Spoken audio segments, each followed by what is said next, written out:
സ്നേഹനന്ദങ്ങൾ പ്രിയമുള്ളവരെ, എൻ്റെ കഥയുടെ ഒരു പുതിയ എപ്പിസോഡിലേക്ക് എല്ലാ മാന്യപ്രേക്ഷകരെയും സ്വാഗതം ചെയ്യുകയാണ്. നല്ല ഒരു ദിവസം, അനുഗ്രഹിക്കപ്പെട്ട ഒരു ജീവിതാനുഭവം നമ്മൾ പിന്നെയും കേൾക്കാൻ പോവുകയാണ്.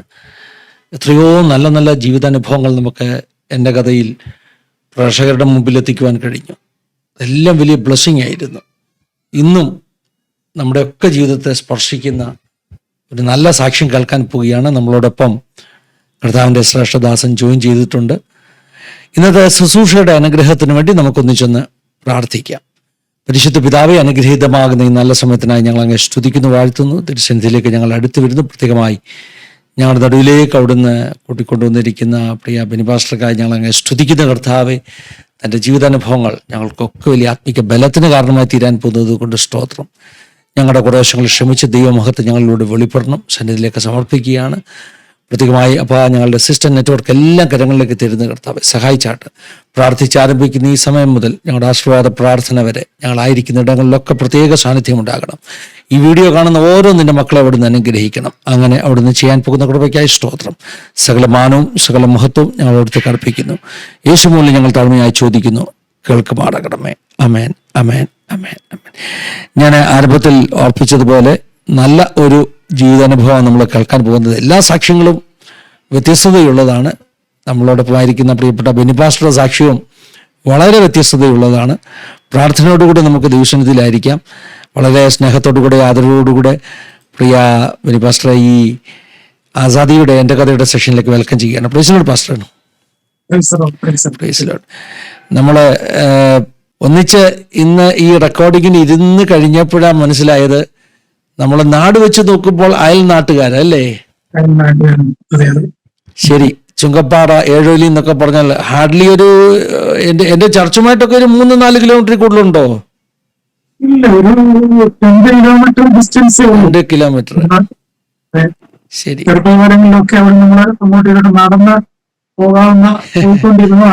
അതെ അതെ അതെ. പാസ്റ്ററെ, ഈ പാസ്റ്റർ വീട് നമ്മളിപ്പോൾ സംസാരിച്ചപ്പോൾ എനിക്ക് മനസ്സിലായി ഈ കരുവള്ളിക്കാട്ട് മുടിയിലോട്ടുള്ള വഴിയിലാണെന്ന് മനസ്സിലായി. നമ്മുടെ നാട്ടിലെ ഏറ്റവും വലിയ ഉയരമുള്ള മലയാ. അതെ, കരുവള്ളിക്കാട് മലയെന്ന് അറിയപ്പെടുന്നത് പ്രത്യേകിച്ച് ഈ ഈസ്റ്റർ ദിനങ്ങളിലാണ്, കഷ്ടാനുഭ ദിനങ്ങളിലാണ് അതിന്റെ പ്രശസ്തി ഏറുന്നത്. ഞങ്ങളുടെ ചെറുപ്പകാലത്ത് സമീപ പ്രദേശങ്ങളിലുള്ള അല്ലെങ്കിൽ നിർമ്മലപുരം എന്ന് പറയപ്പെടുന്ന ഗ്രാമത്തിലായിരുന്നു ഞങ്ങൾ ജനിച്ചത്. ഇവിടെ അവിടെയുള്ള ഒരു കാത്തലിക് പള്ളിയുണ്ട്. ആ പള്ളിയുടെ ഒരു കുരിശായിരുന്നു ഈ മലയുടെ മുകളിൽ ഉണ്ടായിരുന്നത്. എന്നാൽ അന്ന് ഈ അവിടേക്ക് വഴി സൗകര്യങ്ങളൊന്നുമില്ല. മലയുടെ മുകളിലാണ്. ചുറ്റിനും റബ്ബർ തോട്ടങ്ങളും അതുപോലെ തന്നെ കാടുകളും ഒക്കെ നിറഞ്ഞ ഒരു ചുറ്റുപാടുകളാണ്.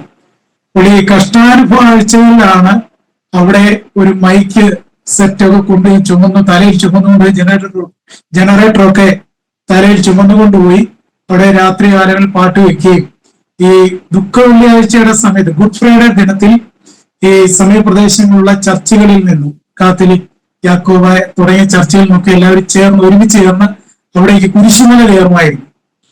എന്നാൽ ഇപ്പോ വളരെയധികം വ്യത്യസ്തമായി.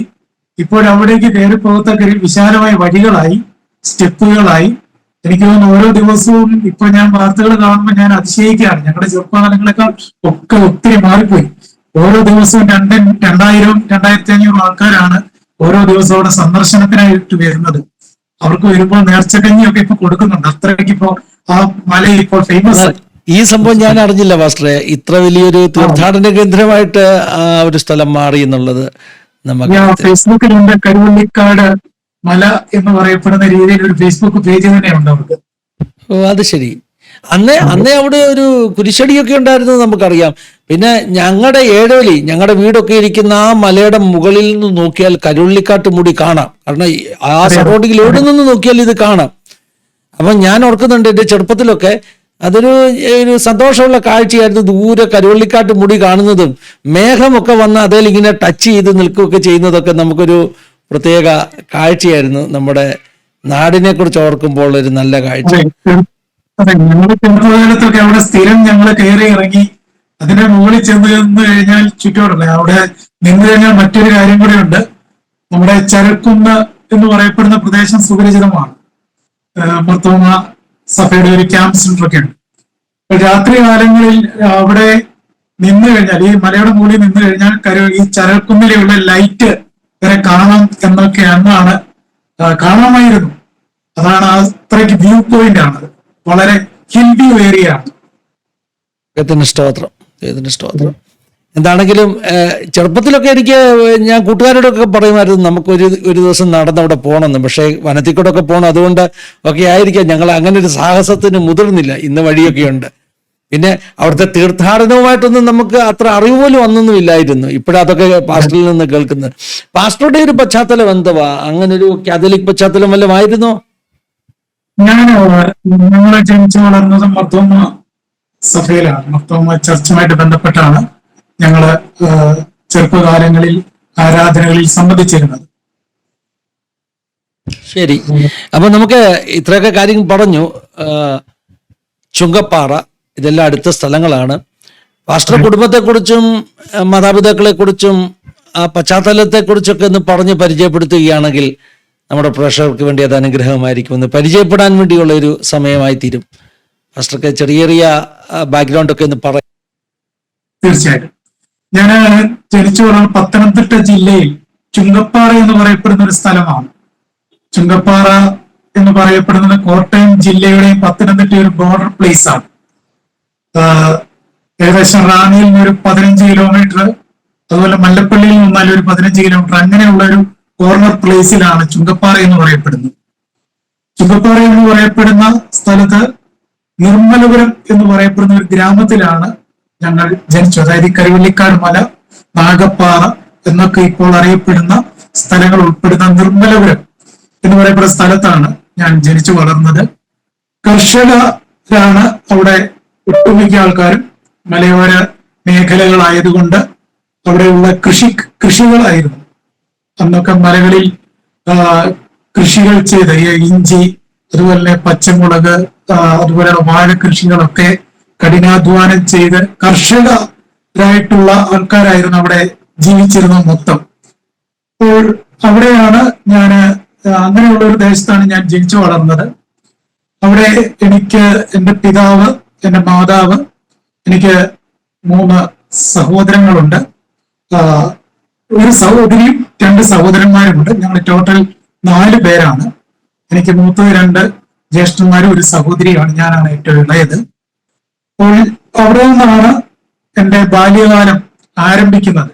ഒരു ഗ്രാമപ്രദേശത്ത് നിന്നാണ് ഒരു ബാല്യകാലം ആരംഭിക്കുന്നത്. എന്ന് പറഞ്ഞാൽ ഗ്രാമപ്രദേശം എന്ന് പറഞ്ഞാൽ വഴി സൗകര്യങ്ങൾ വളരെ കുറവാണ്. ഒറ്റയടി പാതകളാണ്. നമുക്ക് ജംഗ്ഷനിൽ വരണമെങ്കിൽ തന്നെ കിലോമീറ്ററുകൾ നമ്മൾ ഈ വഴിയോരത്തിലൂടെ അല്ലെങ്കിൽ ഒറ്റയടി പാതകളിലൂടെ യാത്ര ചെയ്താണ്. ഞങ്ങൾ മാത്രമല്ല, ആ ദേശത്തുള്ള മിക്കുള്ള ആൾക്കാരും അങ്ങനെയുള്ള ഒരു ജീവിത സാഹചര്യത്തിലാണ് വളർന്നു വന്നിരുന്നത്. അപ്പോൾ ആ ഗ്രാമത്തിൻ്റെതായിട്ടുള്ള നല്ല നല്ല അനുഭവങ്ങളും അതുപോലെ തന്നെ ആ കൂട്ടായ്മകളും സ്നേഹബന്ധങ്ങളും അയൽവക്ക ബന്ധങ്ങളും ഒക്കെ ഞങ്ങൾക്ക് ഉണ്ടായിരുന്നു. അങ്ങനെയുള്ള പശ്ചാത്തലത്തിൽ ഞങ്ങള് മർത്തോമ സഭയുടെ അല്ലെങ്കിൽ ആരാധനാ രീതികളിലാണ് ഞങ്ങൾ കടന്നുപോയിക്കൊണ്ടിരുന്നത്. ഞാൻ ജനിച്ചു വളർന്ന നിർമ്മലപുരം എന്ന ഗ്രാമം വളരെ ക്രൈസ്തവർ അല്ലെങ്കിൽ ആയിട്ടുള്ള ആൾക്കാർ ജനമായിരുന്നു അവിടെ കൂടുതലായിട്ട് ഉണ്ടായിരുന്നത്. വളരെ രാവിലെ എഴുന്നേൽക്കുമ്പോൾ കുർബാനകളും പാട്ടുകളും ഒക്കെ കേട്ട് വളരുന്ന ഒരു കാലഘട്ടമായിരുന്നു ചെറുപ്പകാലങ്ങൾ എന്ന് പറയപ്പെടുന്നത്. ഞങ്ങൾ മർത്തോമ സഭയിലാണ് പോയിക്കൊണ്ടിരുന്നതെന്ന് പറയുന്നു. മാതാപിതാക്കൾ കൃഷിക്കാരായിരുന്നു. എന്നാൽ ഞങ്ങളുടെ ഭവനം ഈ ഒരു നാമധേയ ക്രൈസ്തവ കുടുംബം പോലെ ആരാധനകൾക്ക് പോകുന്നു, മർത്തോമ സഭയിൽ പ്രാർത്ഥനകൾക്ക് പോകുന്നു, എല്ലാ ആത്മീയ കൂട്ടായ്മകൾക്കും ഒക്കെ പങ്കെടുക്കുന്നെങ്കിലും അതൊരു ചടങ്ങ് പോലെ തന്നെ പോയിക്കൊണ്ടിരുന്ന ഒരു കാലഘട്ടം ഉണ്ടായിരുന്നു ഞങ്ങളുടെ ജീവിതത്തിൽ. അങ്ങനെ ഇരിക്കുന്ന സമയത്താണ് ഈ ഞങ്ങളുടെ പിതാവ് രോഗിയായി മാറുന്നു. എന്ന് പറഞ്ഞാൽ അദ്ദേഹത്തിന്റെ ശാരീരികമാകുന്ന ക്ലേശങ്ങൾ വരുന്നു.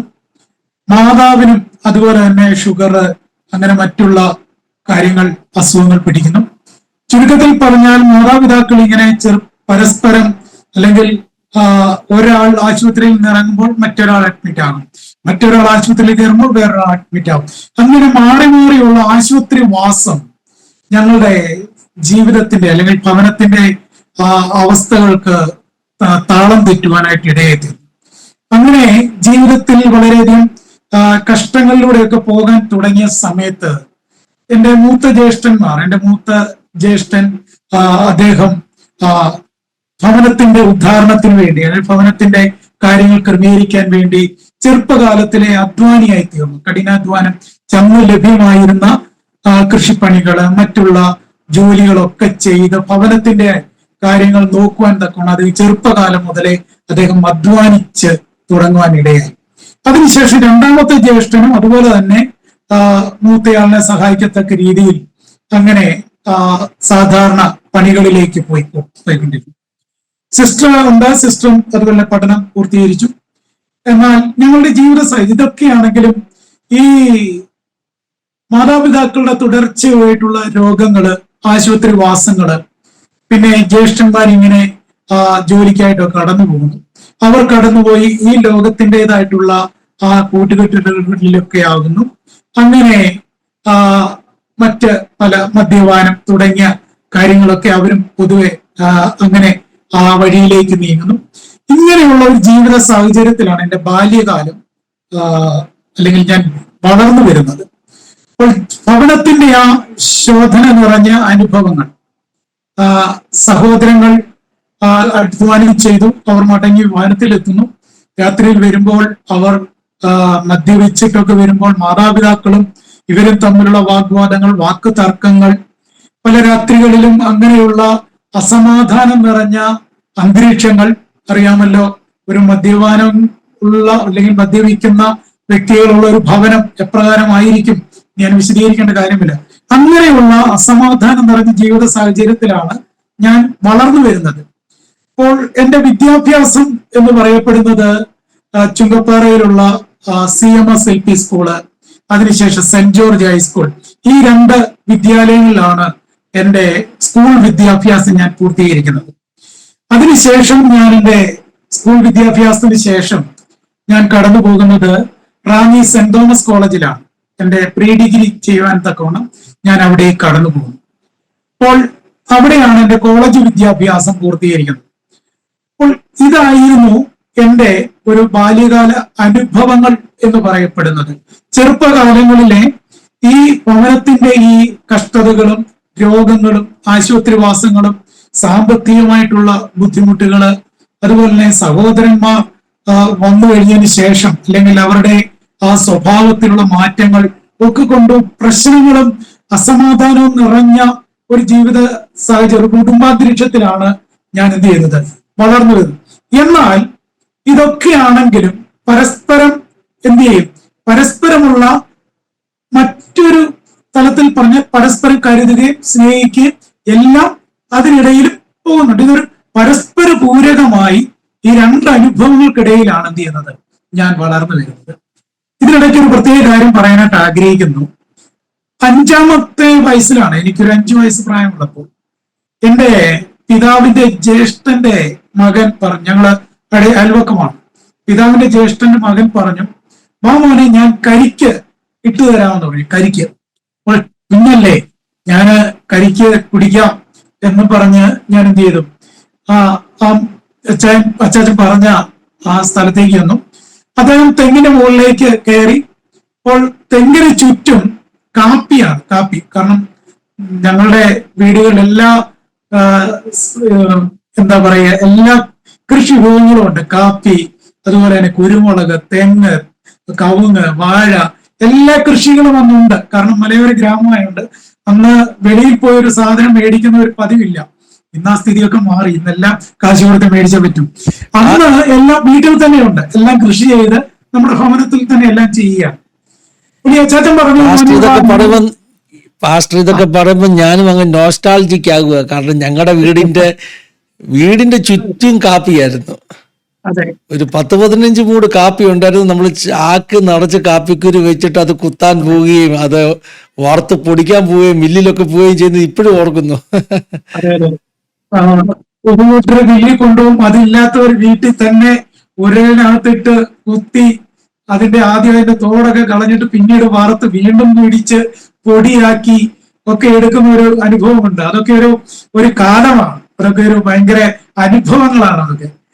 അപ്പോൾ ഞാൻ പറഞ്ഞു വന്നത്, ഈ അച്ചാച്ചൻ തെങ്ങിന് മുകളിൽ കയറി, അപ്പോൾ തെങ്ങിന് ചുറ്റും ഇങ്ങനെ കാപ്പി ഇങ്ങനെ പടർന്നു കിടക്കുന്ന താഴെ നിൽക്കുന്ന ആളിനെ അറിയത്തില്ല, കാണാൻ പറ്റത്തില്ല. അപ്പോൾ ഇദ്ദേഹം വേണിപ്പോയി ആദ്യത്തെ തേങ്ങ ഇട്ടു. അപ്പോൾ ഞാൻ ഓർത്ത് കരിക്കാണെന്ന് പറഞ്ഞ് ഞാൻ എന്ത് ചെയ്തു, ഓടിച്ചെന്ന് എടുത്തു. അപ്പോൾ ഇത് കാണുന്നില്ല, മുകളിൽ ഇരിക്കുന്ന ആള് കാണുന്നില്ല.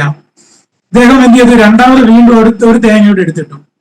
അത് നേരെ വന്ന് വീഴുന്നത് എന്റെ തലയിലാണ്, എന്റെ ഉച്ചിയിലാണ് വന്ന് വീഴുന്നത്.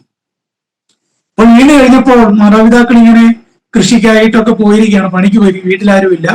അപ്പോൾ എന്റെ അപ്പന്റെ ജ്യേഷ്ഠന്റെ ഭവനത്തിലുള്ള അച്ചാച്ചനും അവിടെ ഒരു സിസ്റ്ററും ഉണ്ട്. അവരെന്നെ എടുത്തു, പെട്ടെന്ന് തന്നെ ഞാൻ കുളിപ്പിച്ചു. അപ്പോൾ ഇത് ചെയ്തപ്പോഴത്തേന് എന്റെ ബോധം വന്നു പോയി.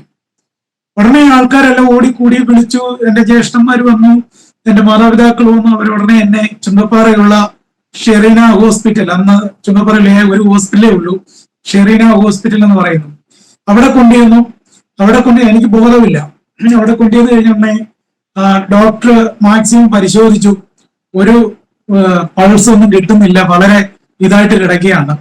അദ്ദേഹം എനിക്ക് കണ്ണിന്റെ പോളയിൽ ഒരു ഇഞ്ചക്ഷൻ, ഇതെനിക്ക് ഓർമ്മയില്ല, പിന്നീട് എന്റെ മാതാവൊക്കെ പറഞ്ഞു തന്ന അനുഭവങ്ങളാണ്. കണ്ണിന്റെ പോളയിൽ ഇങ്ങനെ ഇഞ്ചക്ഷൻ എടുത്തു. പെട്ടെന്ന് കണ്ണിന്റെ ഇമ ഇങ്ങനെ വെട്ടി. ഉടനെ ഡോക്ടർ പറഞ്ഞു എത്രയും പെട്ടെന്ന് വേറെ ഏതെങ്കിലും ഒരു ഹോസ്പിറ്റലിൽ കൊണ്ടുപോകണം, ഇതിലും നല്ലൊരു ഹോസ്പിറ്റലിൽ കൊണ്ടുപോകണം. അന്ന് ഉള്ള ഹോസ്പിറ്റലുകൾ ഇന്നത്തെ പോലെ ബിലീവേഴ്സോ ഒന്നുമില്ല. അന്ന് കുമ്പനാട് ഫെലോഷിപ്പ് എന്ന് പറയപ്പെടുന്ന ഹോസ്പിറ്റലുണ്ട്, കുമ്പനാട് ഫെലോഷിപ്പ്. അവിടെ കൊണ്ടുവന്നു ഒരാഴ്ച ഞാൻ കിടന്നു. ബോധം ഒന്നും കിട്ടിയില്ല. ഒരാഴ്ചക്ക് ശേഷമാണ് ബോധമൊക്കെ തിരിച്ചു കിട്ടുന്നത്. അങ്ങനെ ദൈവം അന്ന് 5-ാമത്തെ വയസ്സിൽ ഒരു വിടുതൽ നൽകിയതാണ്. അത് ഇതുവരെ എങ്ങും ഞാൻ അങ്ങനെ സാക്ഷ്യം പറഞ്ഞിട്ടില്ല. ഇപ്പോൾ ജീവിത അനുഭവങ്ങൾ ഇങ്ങനെ പറഞ്ഞു വന്നപ്പോൾ അതും ഞാൻ പറയുകയാണ്. അങ്ങനെ ഒരു പ്രത്യേക സാഹചര്യം ദൈവം അവിടെ നിന്ന് വലിയൊരു മരണത്തിൽ നിന്ന് വേണമെങ്കിൽ തന്നെ ചെറുപ്രായത്തിൽ മരണത്തിൽ നിന്ന് വിടുവിച്ച ഒരു അനുഭവം എനിക്കുണ്ട്. അന്ന് അങ്ങനെ സംഭവിച്ചു. അതിനുശേഷം പറഞ്ഞതുപോലെ ഞാൻ വിദ്യാഭ്യാസം കഴിഞ്ഞു. അപ്പോൾ ഞങ്ങൾ ചർച്ചിലാണ്, മുർത്തമ സഭയിലാണ് പോകുന്നത്. അവിടെ എല്ലാ ആക്ടിവിറ്റീസിലും ഉണ്ട്. യുവജന സഖ്യം, സൺഡേ സ്കൂൾ അധ്യാപകൻ, എല്ലാ രീതിയിലും എല്ലാ ആക്ടിവിറ്റീസും ഒക്കെ ഉണ്ട്. പക്ഷേ പേഴ്സണലായിട്ട്, വ്യക്തിപരമായിട്ട് യേശുവുമായിട്ടുള്ള ഒരു ബന്ധം എന്ന് പറയത്തക്ക രീതിയിൽ ഒന്നുമില്ല. കാരണം അന്നത്തെ ജീവിത സാഹചര്യങ്ങളിൽ നമ്മുടെ കാഴ്ചപ്പാട് എല്ലാവരും ഒന്നാണ്, എല്ലാ ദൈവവും ഒന്നാണ് എന്നൊക്കെയുള്ള രീതിയിലുള്ള കാഴ്ചപ്പാടുകളായിരുന്നു.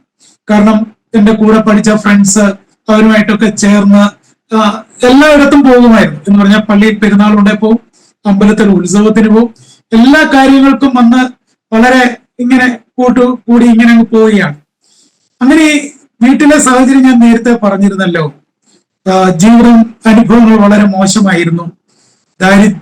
കടഭാരങ്ങളുണ്ട്, ദാരിദ്ര്യമുണ്ട്, മറ്റ് രോഗങ്ങൾ, മാതാപിതാക്കൾ രോഗങ്ങളുണ്ട്. ജീവിതത്തിൽ സഹോദരങ്ങൾ ഒരു നിലയിലായിട്ടില്ല. എല്ലാം ഒരു വളരെ കഷ്ടതയിലും ഞെരുക്കത്തിലും പോകുന്ന അനുഭവങ്ങൾ. വീട് എന്ന് പറയുന്നത് അന്നത്തെ കാലഘട്ടത്തെ വീടാണ്, ഓലമേഞ്ഞ വീട്. അതിനുശേഷമാണ് ഓടൊക്കെ ആകുന്നത്. അപ്പോൾ അങ്ങനെയുള്ള ജീവിത സാഹചര്യങ്ങളിൽ വളർന്നു വരുമ്പോൾ എന്റെ മനസ്സിൽ വലിയൊരു ചിന്തയായിരുന്നു. ഓക്കെ, എങ്ങനെയെങ്കിലും കുറച്ച് സാമ്പത്തികമൊക്കെ ഉണ്ടെങ്കിൽ, കുറച്ച് പണമൊക്കെ ഉണ്ടെങ്കിൽ നമുക്കെല്ലാം ഒക്കെ നേടാനായിട്ട് കഴിയും. അപ്പോൾ ഇതിനിടയ്ക്ക് ഞാനൊരു കാര്യം പറയട്ടെ. ഈ സംഭവം എന്റെ ജീവിതത്തിന്റെ അനുഭവങ്ങൾ പറയുമ്പോൾ ചില കാലഘട്ടങ്ങളായിട്ട് പറഞ്ഞെങ്കിൽ മാത്രമേ അതിന്റെ ആ ഒരു ആഴങ്ങൾ മനസ്സിലാകുകയുള്ളൂ. അതുകൊണ്ട് തന്നെ ഞാൻ അതിനെ ഡിവൈഡ് പറയാനായിട്ട് ആഗ്രഹിക്കുകയാണ്. അത് തുടങ്ങുന്നതിന് മുമ്പ് തുടക്കത്തിലെ തന്നെ പ്രിയ പാസ്റ്റർ ഫിന്നി അവറുകൾ, അതുപോലെ തന്നെ സാൻഡി സിസ്റ്റർ ഇവരെ പരിചയപ്പെടാൻ കഴിഞ്ഞാൽ വളരെ സന്തോഷം. ഞങ്ങളുടെ ന്യൂ ലൈഫ് ബിബ്ലിക്കൽസിന്റെ ഒരു ഗ്രാജുവേഷന് പ്രിയ സിസ്റ്റർ കടന്നു വന്ന് അവിടെ വെച്ചാണ് ഞങ്ങൾക്ക് പരിചയപ്പെടാൻ കഴിഞ്ഞത്. അങ്ങനെയാണ് ഈ ആസാദി ടി വിയിലൂടെ കടന്നു വരുവാൻ, ഈ സാക്ഷ്യം പറയാൻ ഒരവസരം ലഭിച്ചത്. അതുകൊണ്ട് ആദ്യമേ തന്നെ പ്രിയ ദേവദാസിനോടും ദാസിയോടും നന്ദി അറിയിക്കുകയാണ്. ദൈവം നിങ്ങളുടെ ചെയ്യുന്ന വലിയ ശുശ്രൂഷയാണ്. അനേക ദേവദാസന്മാർ മറഞ്ഞിരിക്കുന്ന അവരുടെ ജീവിതത്തിലെ അനുഭവങ്ങൾ ഒക്കെ അനേകർക്ക് പ്രചോദനമായി തീരാൻ ഈ ഒരു ശുശ്രൂഷയിലൂടെ ദൈവം സഹായിക്കുന്നു. ദൈവത്തെ സ്തുതിക്കുന്നു. ദൈവം അനുഗ്രഹിക്കട്ടെ എന്ന് ആത്മാർത്ഥമായി പ്രാർത്ഥിക്കുന്നു. ഇനി എന്റെ ആ ചെറിയ സാക്ഷ്യങ്ങളിലേക്ക് നീങ്ങാം. 1976 മുതൽ 1998 വരെയുള്ള കാലഘട്ടമാണ് ഞാനൊരു പീരീഡായിട്ട് പറയാനായിട്ട് ആഗ്രഹിക്കുന്നത്. അതിലൊരു ഭാഗം ഞാൻ പറഞ്ഞു, എന്റെ ജനനവും ബാല്യകാലവും എന്റെ ഭവന അന്തരീക്ഷങ്ങളും ഒക്കെയാണ്. ഞാൻ കോളേജ് വിദ്യാഭ്യാസത്തിന് ശേഷം ഞാൻ റാണിയിലുള്ള മൾട്ടിപർപ്പസ് എന്ന് പറയപ്പെടുന്ന ഒരു IT ആണ്. അവിടെ ഞാൻ ഓട്ടോമൊബൈൽ എഞ്ചിനീയറിംഗ് അത് പഠിക്കാനായിട്ട് ഇടയായിത്തീർന്നു. അത് പഠിച്ചു കഴിഞ്ഞ ശേഷവും എന്റെ മനസ്സിലെ ഒരു ചിന്ത എന്ന് പറയുന്നത് വീടിന്റെ സ്ഥിതികൾ മാറണം, അവർക്കൊരു നന്മയുണ്ടാകണം, അവർക്ക് ഒരു ആശ്വാസമാകണം. അപ്പോൾ എന്താണ് മാർഗം? കുറച്ച് പണം, ഒരു ജോലി കിട്ടിയാൽ കുറച്ച് പണം നേടണം. പണം ലഭിച്ചു കഴിഞ്ഞാൽ ഈ സാഹചര്യങ്ങളൊക്കെ എന്ത് ചെയ്യും? മാറുവാനായിട്ട് ഇടയെത്തി. അപ്പോൾ അതിനുവേണ്ടി ഞാൻ എൻ്റെ ഈ വിദ്യാഭ്യാസത്തിന് ശേഷം ഞാനൊരു ജോലിക്ക് വേണ്ടിയിട്ടാണ് ഞാൻ ബാംഗ്ലൂരിലേക്ക് വണ്ടി കയറുന്നത്. അപ്പോൾ ആ യാത്ര എന്നെ ഒരുപാട് മാറ്റങ്ങൾ വരുത്തുവാനായിട്ട് ഇടയായിത്തീർന്നു. ആ യാത്രയാണ് എന്നെ ഇന്ന് ഇപ്രകാരം ഇരുത്തുവാനും ഈ സാക്ഷിയായി നിൽക്കുവാനും ഒക്കെ കാരണമായി തീർന്നത്. ആ ഒരു യാത്രയാണ്.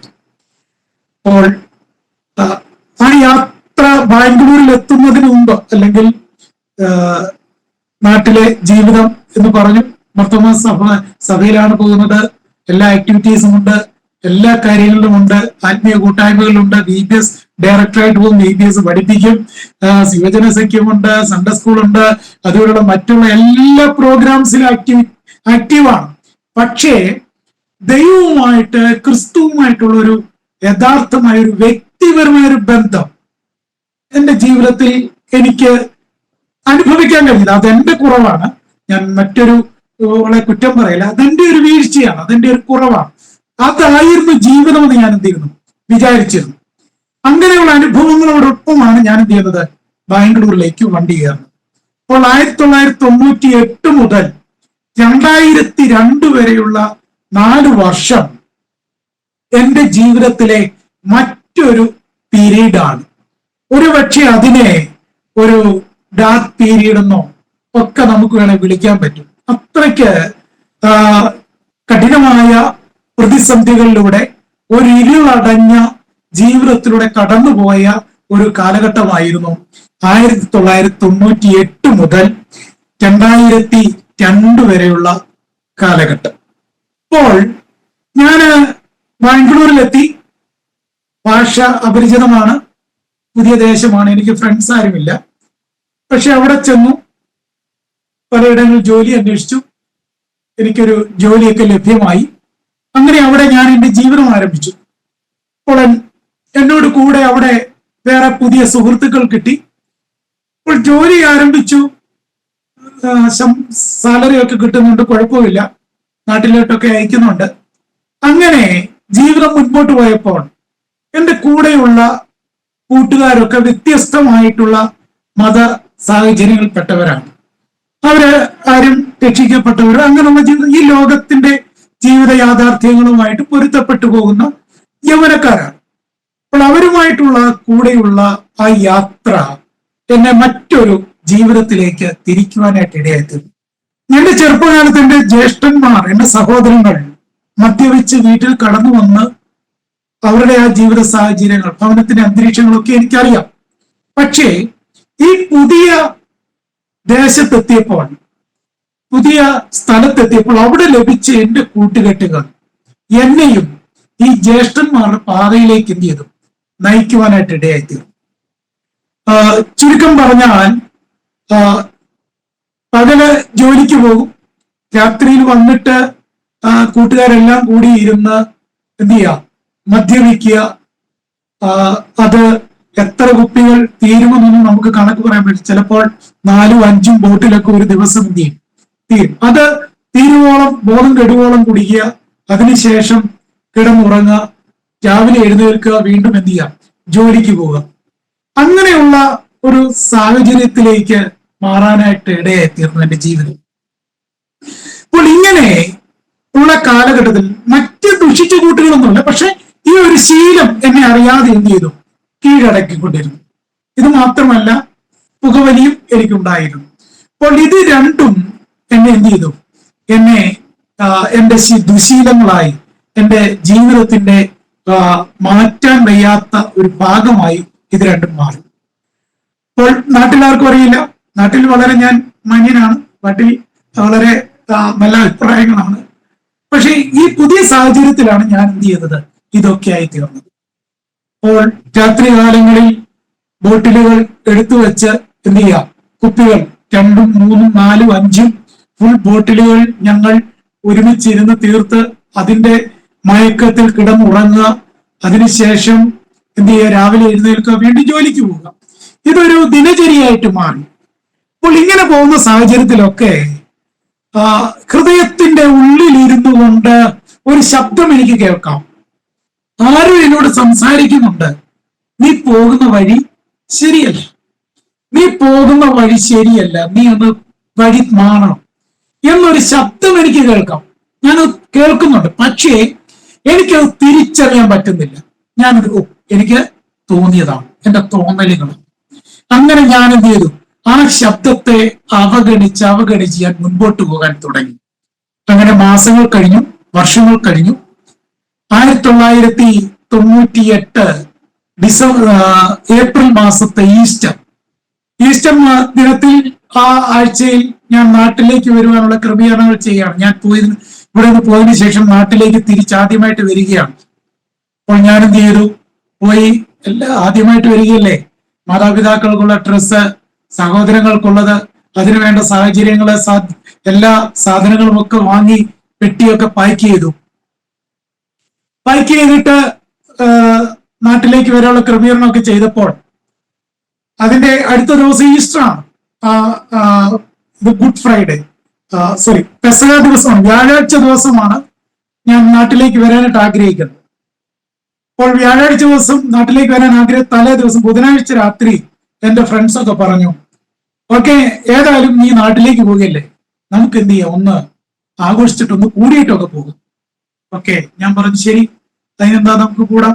അങ്ങനെ അന്ന് രാത്രി വീണ്ടും ഞങ്ങൾ പതിവ് പോലെ ഒരുമിച്ച് ചേർന്നു കൂടി. ആ സമയത്ത് ബാംഗ്ലൂർ ഞങ്ങൾ താമസിക്കുന്ന ആ HN അടുത്തുള്ള ഒരു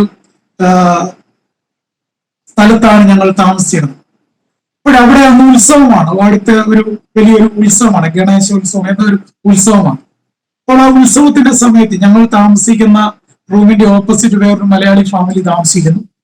ഞങ്ങളുടെ റൂം അതിന്റെ ഓപ്പോസിറ്റ് ആണ്. അപ്പോൾ ഞങ്ങൾ ഇവിടെ കൂട്ടുകാർ കൂടി ഞങ്ങള് അതിന്റെ കാര്യങ്ങളൊക്കെ ഞങ്ങൾ ക്രമീകരിക്കുകയാണ്. അപ്പോൾ മറുവശത്ത് ഉള്ള മലയാളി എന്ന് പറയപ്പെടുന്ന സുഹൃത്തിന്റെ, അല്ലെങ്കിൽ ഞങ്ങളുടെ സുഹൃത്താണ്, അവര് അയൽവക്കമാണ്. അവിടെ ആ ഗ്രാമത്തിലെ അല്ലെങ്കിൽ ആ സ്ഥലത്തെ ഒരു വ്യക്തി കടന്നു, ഒരു യൗവനക്കാരൻ. അദ്ദേഹം ആ നാട്ടിൽ അറിയപ്പെടുന്ന ഒരു വ്യക്തിയാണ്, എന്ന് പറഞ്ഞാൽ അറിയപ്പെടുന്ന ഒരു ഗുണ്ടയാണ് എന്ന് തന്നെ പറയാം, ഒരു റൗഡിയാണ്. ഇഷ്ടംപോലെ സ്വന്തമായിട്ട് ബാറുള്ള ഒരു വ്യക്തിയൊക്കെയാണ്. അപ്പോൾ അങ്ങനെ അദ്ദേഹം അവിടെ കടന്നു വന്നു, അദ്ദേഹവുമായിട്ട് അങ്ങനെ സംസാരിച്ചു. ആ സമയത്ത് എന്റെ കൂടെ ഉണ്ടായിരുന്ന ഒരു കൂട്ടുകാരൻ വെളിയിലായി. അപ്പോൾ എന്ത് പറഞ്ഞു എന്നൊന്നും നമുക്കറിയില്ല, പക്ഷെ ഇവർ തമ്മിൽ എന്തായി, ഒരു വാക്കുതർക്കമായി. ആ വാക്കുതർക്കം ചെന്ന് അവസാനിച്ചത് ആ വ്യക്തിയുടെ മരണത്തിലാണ്. ആ നാട്ടിലുണ്ടായിരുന്ന അറിയപ്പെടുന്ന ആ വ്യക്തിയുടെ മരണത്തിലാണ് ചെന്ന് അവസാനിച്ചത്. അപ്പോൾ ഞങ്ങള് എന്റെ കൂട്ടുകാര് ആണ് ഈ സംഭവം നടക്കുന്നു. അദ്ദേഹം ഈ വാക്കുതർക്കം ഉണ്ടായപ്പോൾ എന്റെ കൂട്ടുകാരൻ അദ്ദേഹത്തെ കത്തിയെടുത്ത് അദ്ദേഹത്തെ കുത്തുന്നു. ഇദ്ദേഹം ഓടി താഴേക്ക് പോകുന്നു. സ്റ്റെയർ ഇറങ്ങി താഴേക്ക് പോയാൽ നേരെ റോഡിലേക്കാണ് ചെല്ലുന്നത്. അവിടെ എല്ലാ ആൾക്കാരും ഉണ്ട്. പക്ഷെ ഇദ്ദേഹം റോഡിലേക്ക് പോകാതെ ഈ ഒരു വെന്റിലേഷൻ ഉണ്ട്, വെന്റിലേറ്ററിന്റെ അപ്പുറത്തേക്ക് എടുത്ത് ചാടാനായിട്ട് ശ്രമിച്ചു. പക്ഷെ ആ വെന്റിലേറ്ററിന്റെ അവിടെ ഒരു കിണർ, ഈ ഫ്ലാറ്റിന്റെ ഒരു കിണർ അവിടെയുണ്ട്. അദ്ദേഹത്തിന് പിടുത്തം കിട്ടില്ല, നേരെ കിണറിലേക്ക് പോയി. അങ്ങനെ അദ്ദേഹം ആ കിണറ്റിൽ പോയി, ആരും അറിഞ്ഞില്ല. അപ്പോൾ ഞങ്ങള് ഇത് സംഭവിച്ച് ഞങ്ങൾ അറിഞ്ഞു. ഞങ്ങൾ അവിടെ നിന്ന് എങ്ങനെയും രക്ഷപ്പെടാനുള്ള മാർഗം, കാരണം നമുക്കറിയപ്പെടാത്ത നാടാണ്. മറ്റൊരു രീതിയിൽ പറഞ്ഞ ഇവർ വളരെ പിടിപാടുകളുള്ള ആൾക്കാരാണ്. എന്തും സംഭവിക്കാം, നമ്മുടെ ജീവൻ തന്നെ അപകടത്തിലാകാം. അങ്ങനെ ഞങ്ങള് കൂട്ടുകാരും കൂടി അവിടെ നിന്ന് എസ്കേപ്പ് ആകുകയാണ്. വേറൊരു സ്ഥലത്ത് ചെന്നു. എന്നിട്ട് അവിടെ നിന്ന് തിരിച്ച് വേറെ സ്ഥലത്ത് ലാൽബാഗിൽ ചെന്നു. അവിടെ നിന്ന് പിറ്റേ ദിവസം ഞങ്ങൾ എങ്ങനെയെങ്കിലും റൂമിൽ വന്ന്, ഞങ്ങളുടെ സാധനങ്ങളും പൈസയെല്ലാം ഇവിടെ ഇരിക്കുകയാണ്, റൂമിൽ വന്ന് പണമെടുക്കണം എന്നൊക്കെ പറഞ്ഞ് ഞങ്ങൾ തിരിച്ചു വന്നപ്പോൾ ഈ സ്ഥലം മുഴുവൻ പോലീസ് വാഹനങ്ങളും ആൾക്കാരും നിറഞ്ഞിരിക്കുകയാണ്. ചുരുക്കം പറഞ്ഞാൽ ആ വ്യക്തി അവിടെ വെച്ച് മരണപ്പെട്ടു. അപ്പോൾ വെളിയിൽ വന്ന ന്യൂസ് ഇങ്ങനെയാണ്: ഞങ്ങള് മലയാളികളായിട്ടുള്ള ഞങ്ങൾ സുഹൃത്തുക്കൾ ചേർന്ന് അദ്ദേഹത്തെ കൊന്ന് കിണറ്റിലിട്ടു എന്നുള്ള ഒരു ന്യൂസാണ് വെളിയിൽ വന്നിരിക്കുന്നത്. ബാംഗ്ലൂർ പോലീസ് നിറഞ്ഞിരിക്കുകയാണ്, ആൾക്കാർ നിറഞ്ഞിരിക്കുന്നു. എന്ത് ചെയ്യണമെന്ന് അറിയത്തില്ല. ഒരു കണക്കിന് ഞങ്ങൾ അവിടെ നിന്ന് രക്ഷപ്പെട്ട് പലയിടങ്ങളിൽ ഞങ്ങൾ അലഞ്ഞു, പലയിടങ്ങളിലൂടെ കടന്നുപോയി. എവിടേക്ക് പോകണമെന്ന് അറിയത്തില്ല, എന്ത് ചെയ്യണമെന്ന് അറിയത്തില്ല. അങ്ങനെ നാട്ടിലേക്ക് വരാനായിട്ട് ഞങ്ങൾ ശ്രമിച്ചു. നാട്ടിലേക്ക് അങ്ങനെ അങ്ങനെ 1998 ഏപ്രിൽ മാസം ഞാൻ നാട്ടിലെത്തുകയാണ്.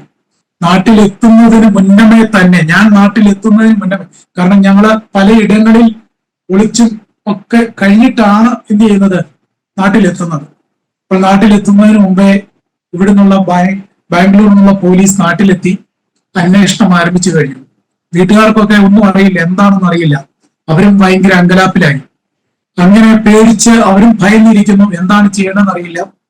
ഞാൻ അങ്ങനെ ഇരിക്കുക നാട്ടിൽ വന്നു കഴിഞ്ഞപ്പോൾ അവരെന്നോട് പറഞ്ഞു, ഇതുപോലെ പോലീസ് വന്നിരിക്കുന്നു. ഞാൻ പറഞ്ഞു, ഇതുപോലെ ഒരു സംഭവം നടന്നു, ഇങ്ങനെയാണ് സാഹചര്യങ്ങൾ. ഉടനെ അവർ പറഞ്ഞു, പോലീസ് അന്വേഷിച്ചുകൊണ്ടിരിക്കുകയാണ്. കാരണം എന്റെ ഒരു ചിന്ത എന്ന്, പോലീസ് നിയമത്തിന് കീഴടങ്ങാൻ പിന്നീട് ഒരിക്കലും എനിക്ക് എന്ത് ചെയ്യാൻ പറ്റത്തില്ല, പുറത്തു വരാൻ പറ്റത്തില്ല. കാരണം അതെന്റെ ജീവിതത്തിന്റെ അവസാനമാണ്. അതുകൊണ്ട് പിടി കൊടുക്കാതെ മുൻപോട്ട് പോകാം. കാരണം കൂട്ടുകാരുടെയൊക്കെ ഒരു സപ്പോർട്ടൊക്കെ എനിക്ക് അന്നുണ്ട്. അപ്പോൾ പിടി കൊടുക്കാതെ മുൻപോട്ട് പോകാം എന്നുള്ള ഒരു ചിന്തയായിരുന്നു എനിക്ക്. ഞാൻ വീട്ടിൽ വന്നതിന് ശേഷം വീണ്ടും കേരളത്തിന്റെ പല ഭാഗങ്ങളിൽ ഞാൻ വീണ്ടും ഇങ്ങനെ തലമറവായി, അല്ലെങ്കിൽ ഒരു 3 മാസത്തോളം വീണ്ടും ഒളിച്ച് ഇങ്ങനെ കഴിയുകയാണ്. പലയിടങ്ങളിലും എന്നെ അന്വേഷിച്ച് പോലീസിന്റെ പുറകെ വരുന്നുണ്ട്. അങ്ങനെയുള്ള പോലീസിനെ ഭയന്നുള്ള ഓട്ടമാണ്. എന്താണ് ജീവിതത്തിന് ഒരു അർത്ഥമില്ലാത്ത ഒരു ഓട്ടമായിരുന്നു അത്. കാരണം എവിടെ എങ്ങനെ നിൽക്കണം, എന്ത് ചെയ്യണം എന്നറിയാതെയുള്ള ഒരു ഓട്ടം. പോലീസിനെ ഭയക്കണം, അതുപോലെ നാട്ടുകാരുടെ മുമ്പിൽ വരാൻ പറ്റത്തില്ല. ആകപ്പാടെ ജീവിതത്തിന്റെ നിരാശ നിറഞ്ഞ ഒരു അനുഭവങ്ങളിലൂടെയാണ് ആ കാലഘട്ടത്തിൽ പോയിക്കൊണ്ടിരുന്നത്. ചുരുക്കം പറഞ്ഞാൽ ഞാൻ താമസിക്കുന്നിടത്തുനിന്ന് ഞാൻ എപ്പോൾ സ്ഥലം മാറി വേറൊരിടത്തേക്ക് പോകുന്നു, ആദ്യം താമസിച്ചിടത്ത് പോലീസ് എന്നെ അന്വേഷിച്ചു വരും. അങ്ങനെ മാറി പോയി അവസാനം എനിക്ക് 3 മാസം കഴിഞ്ഞു. 3 മാസം കഴിഞ്ഞപ്പോൾ എനിക്കൊരു കാര്യം മനസ്സിലായി, ഇങ്ങനെ ഭയന്ന് ജീവിക്കുന്നുണ്ട് അർത്ഥമില്ല. ഇങ്ങനെ ജീവിക്കുന്നതിൽ ഒരർത്ഥമില്ല. പോലീസിന് അല്ലെങ്കിൽ നിയമത്തിന് കീഴടങ്ങാനും മനസ്സില്ല. ഒരു കാര്യം ചെയ്യാം, വീട്ടിൽ പോയി എല്ലാവരെയും അവസാനമായി ഒന്ന് കാണാം. അവസാനമായി ഒന്ന് കണ്ടതിന് ശേഷം പിറ്റേ ദിവസം ജീവിതം അവസാനിപ്പിക്കാൻ തന്നെ തീരുമാനിച്ചു. വീട്ടുകാരോട് പറയുന്നില്ല.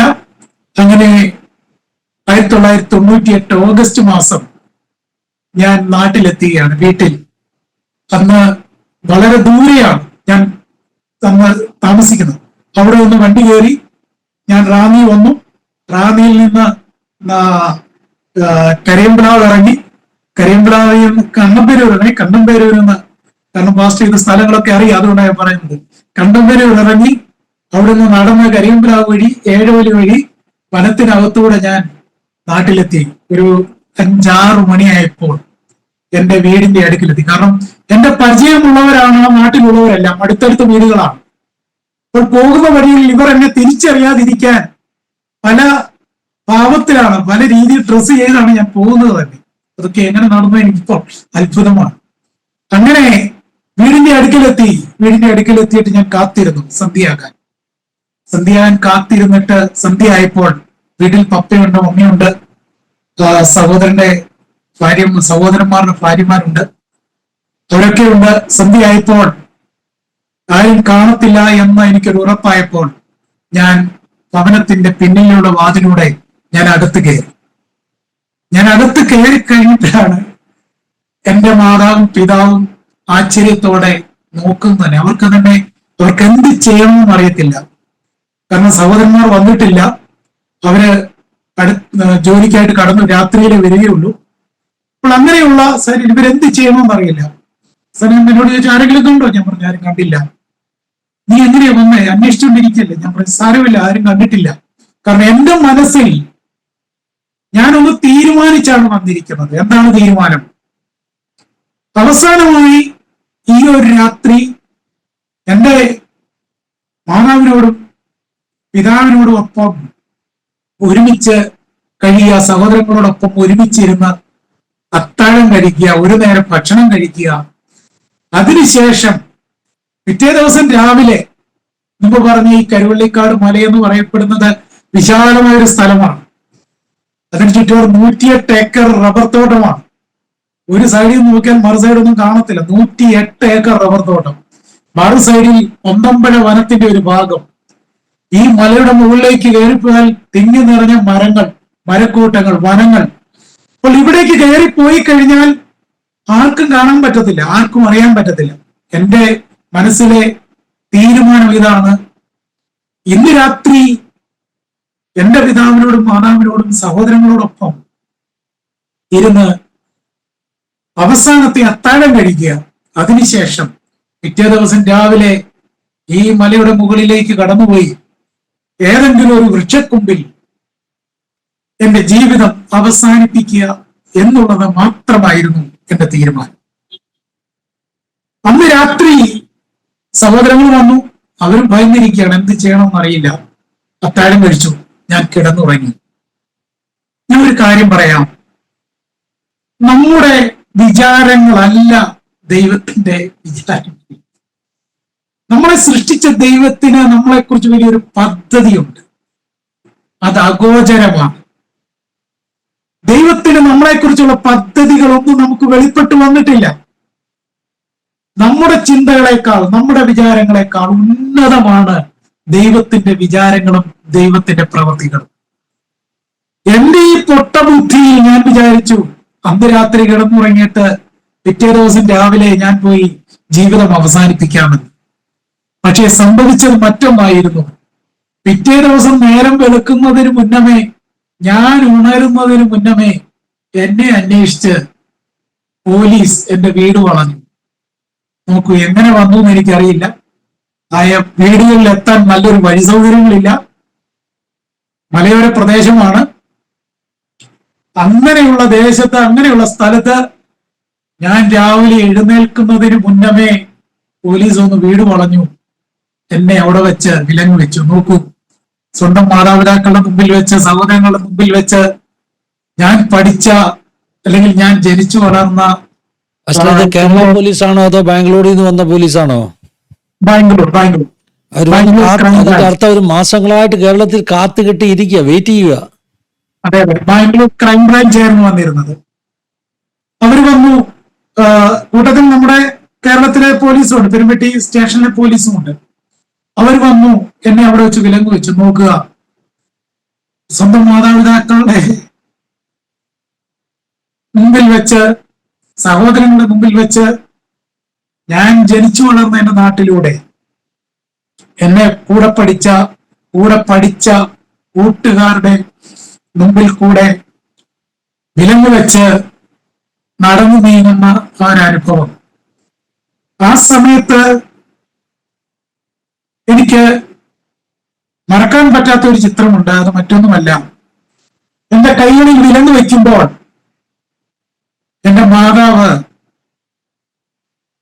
തലയിൽ കൈവച്ച് നിന്ന ഒരനുഭവം, ആ ഒരു ചിത്രം എന്റെ മനസ്സിലുണ്ട്. കാരണം എല്ലാം നഷ്ടമായി, പ്രതീക്ഷകളെല്ലാം പോയി. അങ്ങനെ എല്ലാം തകർന്നു പോയ ആ ഒരു അനുഭവത്തിൽ തകർന്നു നിൽക്കുന്ന മാറാന്റെ ചിത്രം. അങ്ങനെയാണ് ഞാന് എന്നെ വിലങ്ങ് വെച്ചുകൊണ്ട് പോകുമ്പോൾ ഞാന് കാണുന്നത്. സഹോദരങ്ങളുണ്ട്, അവർക്കൊന്നും ചെയ്യാൻ പറ്റുന്നില്ല. പക്ഷേ നാട്ടിൽ എന്റെ മാതാവ്, എന്റെ നാട്ടുകാർക്കൊക്കെ ഞാനൊരു ജനസമ്മതനാണ്. അവര് എനിക്ക് നല്ല സപ്പോർട്ടാണ്. അവിടെ സ്റ്റേഷനുള്ള കാരണം ഇതിന്റെയൊക്കെ ഒരു കാര്യമെന്ന് പറഞ്ഞാൽ ദൈവം ഇതെല്ലാം നന്നായി ചെയ്യുന്നു എന്നുള്ളതാണ് ഇതിന്റെയൊക്കെ ഒരു അർത്ഥം പിന്നീട് എനിക്ക് മനസ്സിലായ കാര്യം. കാരണം നമ്മളൊന്ന് ചിന്തിക്കുന്നു, നമ്മളൊന്ന് വിചാരിക്കുന്നു, പക്ഷേ ദൈവത്തിനെല്ലാം ഒരു പദ്ധതിയുണ്ട്, ഒരു പ്ലാൻ ഉണ്ട്. ആ സമയത്ത് ഞാൻ പിടിക്കപ്പെടുമ്പോൾ ഞാൻ ചിന്തിച്ച കാര്യങ്ങളാണ്, എന്തിനാണ് ഇത്, എന്തുകൊണ്ട് ഇത് സംഭവിച്ചു, എന്തുകൊണ്ട് എന്റെ ജീവിതത്തിൽ ഇത് കടന്നു വന്നു, ഞാൻ അങ്ങ് മരിക്കുമായിരുന്നില്ലേ, ഇതെന്താണ് എന്റെ ജീവിതത്തിൽ ഇങ്ങനെ വീണ്ടും ഒരു തകർച്ചയിലേക്ക്, കഷ്ടതയിലേക്ക് പോകുന്നത് ഞാൻ ചിന്തിച്ചൊരു സമയമുണ്ട്. പക്ഷേ പിന്നീട് എനിക്ക് മനസ്സിലായി ദൈവത്തിന് വലിയൊരു പദ്ധതിയുണ്ട്, വലിയൊരു പ്ലാൻ ഉണ്ട്. അപ്പോൾ നമ്മുടെ ജീവിതത്തിൽ സംഭവിക്കുന്നതിനെല്ലാം ദൈവത്തിന് ഒരു മാസ്റ്റർ പ്ലാനുണ്ട്. നമ്മൾ പിന്നീടാണ് അത് തിരിച്ചറിയുന്നത്. അങ്ങനെ സ്റ്റേഷനിലെത്തി. അവിടുന്ന് ചുരുക്കമായിട്ട് പറയാം, അവിടുന്ന് എന്നെ ബാംഗ്ലൂരിലേക്ക് കൊണ്ടുപോയി തെളിവെടുപ്പുകൾ നടന്നു. അങ്ങനെ ഓഗസ്റ്റ് മാസം 15 തീയതി ഇൻഡിപെൻഡൻസ് ഡേ ആണ്. ഓഗസ്റ്റ് മാസം 14 വൈകിട്ട് 4-5 മണിയായപ്പോൾ ബാംഗ്ലൂരുള്ള സെൻട്രൽ ജയിലിലേക്ക് എന്നെ കൊണ്ടുപോവുകയാണ്. പിറ്റേ ദിവസം സ്വാതന്ത്ര്യദിനം. അങ്ങനെ ഓഗസ്റ്റ് മാസം 1998 ഓഗസ്റ്റ് മാസം 15 ഞാൻ ബാംഗ്ലൂർ സെൻട്രൽ ജയിലിനുള്ളിൽ അടയ്ക്കപ്പെടുകയാണ്. പിന്നീടുള്ള 4 വർഷം ഞാൻ അതിനുള്ളിലായിരുന്നു. ഇതിനോടൊപ്പം എന്റെ കൂടെ പിടിക്കപ്പെട്ടവരുണ്ട്. അവരെ ജാമ്യം എടുത്തവർ പുറത്തുപോയി. അതിനിടെ പലവിധമാകുന്ന ശോധനകൾ, കഷ്ടതകളൊക്കെ കടന്നു വന്നു. ഈ സമയത്തും എന്റെ ഉള്ളിൽ ഒരു മനസ്താപമോ അല്ലെങ്കിൽ കൂട്ടുകാരൊക്കെ ഉണ്ടല്ലോ, അവർ സപ്പോർട്ട് ചെയ്യും, എനിക്ക് വെളിയിൽ വരാം, ഇതിന് പുറത്ത് വരാൻ കഴിയും എന്നുള്ള ഒരു ചിന്തയായിരുന്നു എനിക്കുണ്ടായിരുന്നത്. അങ്ങനെ ഇപ്പോൾ ജയിൽ ജീവിതം എന്ന് പറയപ്പെടുന്നത് ഇന്ന് കേരളത്തിൽ പറയപ്പെടുന്ന ജയിൽ ജീവിതം പോലെയല്ല. ആഹാരങ്ങളൊക്കെ വളരെ പരിമിതമാണ്. ഞാൻ ആരെ കുറ്റം പറയല്ല, പക്ഷെ ഞങ്ങൾ അനുഭവിച്ചു കഴിഞ്ഞ ആ ഒരു സാഹചര്യങ്ങളുണ്ട്. വലിയൊരു ബ്ലോക്കിനകത്ത് പല സ്റ്റേറ്റുകളോ പല ഭാഷകളിലുള്ളവർ, പല ഭവനങ്ങളുള്ളവർ എല്ലാം കൂടെ ഒരുമിച്ച് ഒരു റൂമിനുള്ളിൽ 10-80 പേർ ഒരുമിച്ച് കഴിയുകയാണ്. ഒരൊറ്റ റൂമിനകത്ത് ഒരൊറ്റ ടോയ്ലറ്റ്, 80 പേർ ഉപയോഗിക്കുന്ന ഒരൊറ്റ ടോയ്ലറ്റ്, ഭക്ഷണം കഴിക്കാൻ ചെറിയൊരു തട്ട്, ചെറിയൊരു പ്ലേറ്റ്, വെള്ളം കുടിക്കാൻ, കാപ്പി കുടിക്കാൻ ചെറിയൊരു മൊന്ത, കിടക്കാൻ ഒരു ചെറിയൊരു കാർപ്പറ്റ് പോലത്തെ ഒരു സാധനം. ഇതിലാണ് 4 വർഷം കിടക്കേണ്ടി വന്നത്. അപ്പോൾ അതൊരു വലിയൊരു അനുഭവമായിരുന്നു, വലിയൊരു ജീവിത അനുഭവമായിരുന്നു. അതിനിടയിൽ പിടിച്ചുപറിക്കാരുണ്ട്, റേപ്പ് ചെയ്തിട്ട് വന്നവരുണ്ട്, കൊലപാതകങ്ങളുണ്ട്, പല വിധത്തിലുള്ള ക്രിമിനൽസിന്റെ ഇടയിലാണ് ആ ഒരു ജീവിതം 4 വർഷക്കാലം കഴിയുന്നത്. എന്നാൽ ഇതിനിടയിലും എനിക്ക് പറയാനുള്ള ഒരു സാക്ഷ്യം എന്താണെന്ന് ചോദിച്ചാൽ, ജയിലിൽ അടയ്ക്കപ്പെട്ടു എങ്കിലും ദൈവത്തിന് അവിടെയും ഒരു കരുതലുണ്ടായിരുന്നു. യോസേഫ് പോത്തീഫറിന്റെ ഭവനത്തിൽ ഓടി ഒളിച്ച് കാരാഗ്രഹത്തിൽ കിടന്നു, ജയിലിൽ അടയ്ക്കപ്പെട്ടു. പക്ഷെ അവിടെയും അദ്ദേഹത്തിന് ഒരു സ്ഥാനം ദൈവം കൊടുത്തു. കാരണം ദർശനമുള്ളവനാണ്, ദൈവത്തിന്റെ വിളിയുള്ളവനാണ്. അവിടെയും ഒരു സ്ഥാനം ദൈവം കൊടുത്തിരുന്നു എന്ന് പറഞ്ഞ് ഈ ജയിലിനുള്ളിലും ദൈവം അവിടെയും എനിക്കൊരു സ്ഥാനം ഒരുക്കി എന്ന് പറഞ്ഞാൽ, അവിടെ ഈ അയൺ ചെയ്യുന്ന ഒരു ഡിപ്പാർട്ട്മെന്റ് ഉണ്ട്. അവിടെയുള്ള ഓഫീസേഴ്സിന്റെ ഒക്കെ ഷർട്ടുകള്, യൂണിഫോമുകള്, അവരുടെ ഫാമിലീസിന്റെ ഡ്രസ്സുകള്, ഈ ജയിലിൽ കഴിയുന്ന അവരുടെ ഡ്രസ്സുകള്, അതൊക്കെ അയൺ ചെയ്തു കൊടുക്കുന്ന, വാഷ് ചെയ്ത് അയൺ ചെയ്തു കൊടുക്കുന്ന ഒരു ഡിപ്പാർട്ട്മെന്റ്. അപ്പോൾ അവിടെ ഒരു മലയാളിയായ ഒരു അങ്കിൾ ഉണ്ടായിരുന്നു, ഒരു അച്ഛൻ ഉണ്ടായിരുന്നു. അദ്ദേഹം പരിചയപ്പെട്ട് എന്നെ അവിടേക്ക് കൊണ്ടുപോയി. ഞാൻ ചെന്നതിന്റെ ഒരാഴ്ച കഴിഞ്ഞ മുതൽ ഞാൻ പിന്നെ അവിടുത്തെ ആളായി. അപ്പോൾ അതുകൊണ്ട് മറ്റുള്ളവരെക്കാൾ ഒരു എനിക്ക് അവിടെ ലഭ്യമായി. എങ്കിലും ജീവിതത്തിൽ വളരെയധികം വേദനയാണ്, പ്രയാസമാണ്, ഭാരമാണ്. കാരണം എന്ന് പുറത്തു പോകും എന്നറിയത്തില്ല. ദൂരെ പോകുന്ന വാഹനത്തിന്റെ ശബ്ദം കേൾക്കുമ്പോൾ കാരാഗ്രഹത്തിന്റെ ആ ഇരുമ്പഴികൾ പിടിച്ചു നിന്നുകൊണ്ട് പുറത്തേക്ക് നോക്കി ചിന്തിക്കും, എന്ന് ഇതിന് പുറത്തു പോകാൻ പറ്റും. കാരണം ചുറ്റിനും ഉയർന്നു നിൽക്കുന്ന മതിൽക്കെട്ടുകളാണ്. മാസത്തിലൊരിക്കൽ കോടതിയിലേക്ക് വിലങ്ങ് വെച്ച് കൊണ്ടുപോകുന്നത് മാത്രമാണ് ഒരു ഔട്ടിങ് അല്ലെങ്കിൽ ജയിലിൽ നിന്ന് പുറത്തു പോകുന്ന ഒരു അനുഭവം എന്ന് പറയപ്പെടുന്നത്. അടുത്ത അവധിക്ക് വെച്ചിട്ട് വീണ്ടും തിരിച്ച് ഇതിനകത്തേക്ക് തന്നെ വരികയാണ്. അങ്ങനെ ഉള്ള ജീവിതാനുഭവം. അങ്ങനെ 3 വർഷം കഴിഞ്ഞപ്പോൾ അതിനിടയ്ക്ക് എന്റെ സഹോദരങ്ങൾ വന്ന് കാണും. അവര് ഒന്നും ചെയ്യാൻ പറ്റത്തില്ല, എന്ത് ചെയ്യണമെന്ന് അവർക്കും അറിയില്ല. ആകപ്പാടെ വളരെ വിഷമകരമായ ഒരു ജീവിത സാഹചര്യം. ആ സമയത്താണ് പിതാവ് എനിക്കൊരു ലെറ്റർ അയച്ചു. ആ ലെറ്റർ ഇപ്രകാരമായിരുന്നു. ആ ലെറ്റർ എനിക്ക് ലഭിക്കുന്നത് തന്നെ 1 മാസം കഴിഞ്ഞിട്ടാണ്. ആ ലെറ്ററിൽ ഇപ്രകാരമാണ് എഴുതിയിരുന്നത്: നിന്റെ മാതാവ് ഇപ്പോൾ ജീവനോടെ ഇല്ല, മാതാവ് പോയി. നിനക്ക് മാതാവിനെ അവിടെ ചെന്ന് കാണാൻ കഴിയും എന്ന് മാത്രമായിരുന്നു ലെറ്റർ. അതെന്റെ ജീവിതത്തിൽ വലിയൊരു മുറിവേൽപ്പിക്കപ്പെട്ടു. കാരണം അതുവരെയും എങ്ങനെയും കഴിയാം, എങ്ങനെയും പുറത്തു പോകാം, സുഹൃത്തുക്കളുണ്ട് എന്നൊക്കെ പറഞ്ഞു ഞാൻ ഇരുന്ന് എനിക്ക് ക്രമേണ എനിക്ക് മനസ്സിലായി എന്റെ കൂട്ടുകാരെല്ലാം എന്നെ വിട്ടുപോകാൻ തുടങ്ങി. എന്റെ സുഹൃത്ത് വലയങ്ങൾ എന്നെ വിട്ടുമാറി. ഒരു സഹായത്തിന് ഒരാളില്ല. ഒരു 5 പൈസ എടുക്കാനില്ലാത്ത രീതിയിൽ എന്റെ ജീവിതം മാറുവാൻ തുടങ്ങി. അപ്പോൾ എന്ത് ചെയ്യണമെന്ന്, അപ്പോൾ ഈ കത്ത് കിട്ടിക്കഴിഞ്ഞപ്പോൾ എന്റെ ഹൃദയത്തിൽ വലിയൊരു വേദനയായി. കാരണം എന്റെ വലിയ ഒരു ആഗ്രഹം. കാരണം ഞാൻ വരുമ്പോൾ, മുമ്പ് ഞാൻ പറഞ്ഞല്ലോ, ഞാൻ വിലങ്ങ് വെച്ച് വരുമ്പോൾ എന്റെ മാതാവ് തലയിൽ കൈവച്ച് നിന്ന ഒരു ചിത്രം എന്റെ മനസ്സിലുണ്ടായിരുന്നു. അപ്പോൾ തിരിച്ചു ചെന്നിട്ട് എല്ലാവരും ഒന്ന് നോക്കാം, കരുതാം, സ്നേഹിക്കാം എന്നൊക്കെയുള്ള ചിന്ത എനിക്കുണ്ടായിരുന്നു. പക്ഷെ ഇത് കേട്ടപ്പോൾ എന്റെ ഹൃദയത്തിൽ വലിയ മുറിവായി. എനിക്ക് എന്ത് ചെയ്യണമെന്ന് അറിയില്ല. അപ്പോൾ ഈ സമയത്ത് ഞാൻ മറ്റൊരു കാര്യം കൂടെ പറയാൻ ആഗ്രഹിക്കുകയാണ്. ജയിലിനുള്ളിലാണെങ്കിലും അവിടെ എല്ലാ ആരാധന രീതികളുമുണ്ട്. അമ്പലത്തിൽ പോകേണ്ടവർക്ക് അമ്പലത്തിൽ പോകാം, മോസ്കിൽ പോകേണ്ടവർക്ക് മോസ്കിൽ പോകാം, ക്രിസ്ത്യൻ ചർച്ചുണ്ട്. അപ്പോൾ അവിടെ പോയിരുന്ന് പ്രാർത്ഥിക്കാം. അതൊരു ലൈബ്രറി ഉണ്ട്. അങ്ങനെ നന്നാകാനുള്ള സാഹചര്യങ്ങളൊക്കെ അവിടെയുണ്ട്. പക്ഷെ ഒരു കാര്യമേ ഉള്ളൂ, ഈ അമ്പലത്തിലെ പൂജാരി അല്ലെങ്കിൽ പൂജ ചെയ്യുന്ന ആളെന്ന് പറയുന്ന ഏതെങ്കിലും കൊടിയെ കുറ്റം ചെയ്തിട്ട് ക്രിമിനലായിട്ട് വന്ന ആളായിരിക്കും ഈ പൂജ ചെയ്യണമെന്നുള്ള ഒരു ഒറ്റ വ്യത്യാസമേ ഉള്ളൂ. അങ്ങനെ ഈ ജയിലിനുള്ളിൽ സുവിശേഷവുമായിട്ട് ദേവദാസന്മാർ വരുമായിരുന്നു. പ്രിസൺ ഫെലോഷിപ്പ് എന്ന് പറയപ്പെടുന്ന സംഘടനയുടെ പ്രവർത്തകർ, പ്രത്യേകിച്ച് കോട്ടയത്തുള്ള കുഞ്ഞുമൻ ചാക്കോ എന്ന് പറയപ്പെടുന്ന പ്രിയ ശ്രേഷ്ഠനായ ദേവദാസൻ ജയിൽ മിനിസ്ട്രിയിൽ വളരെയധികം കാലം സുദീർഘമായി സേവനമനുഷ്ഠിച്ച ഒരു ദേവദാസനാണ്. അദ്ദേഹത്തിന്റെ കൂടെ ടീം അംഗങ്ങളായി കരിക്കൻ വില കൊലക്കേസിൽപ്പെട്ട റെനി ജോർജ് എന്ന് പറയപ്പെടുന്ന ദേവദാസൻ, ഇവരൊക്കെ ജയിലിൽ കടന്നു വന്നിട്ട് സുവിശേഷം പറയും, മീറ്റിംഗ് നടത്തും, പ്രാർത്ഥനകൾ നടത്തും. ആ സമയത്ത് ആർക്ക് വേണമെങ്കിലും അതിൽ പോയി സംബന്ധിക്കാം. അതോടൊപ്പം തന്നെ ബാംഗ്ലൂരിലുള്ള ബെരിയൻ ബൈബിൾ കോളേജിൽ നിന്ന് ഡോക്ടർ ചെല്ലി എന്ന് പറയപ്പെടുന്ന അദ്ദേഹം ഇന്ന് കർത്തൃസേനയിൽ വിശ്രമിക്കുന്നു. അദ്ദേഹവും അദ്ദേഹത്തിന്റെ സ്ഥാപനത്തിലുള്ള പ്രിയപ്പെട്ടവരും അവിടെ കടന്ന് സുവിശേഷം പറയും. അപ്പോൾ ഇങ്ങനെ ഇവർ കടന്നു വന്ന സുവിശേഷം പറയുന്ന ഈ മീറ്റിംഗിൽ അവിടെ പോയി സംബന്ധിപ്പാനായി തുടങ്ങി.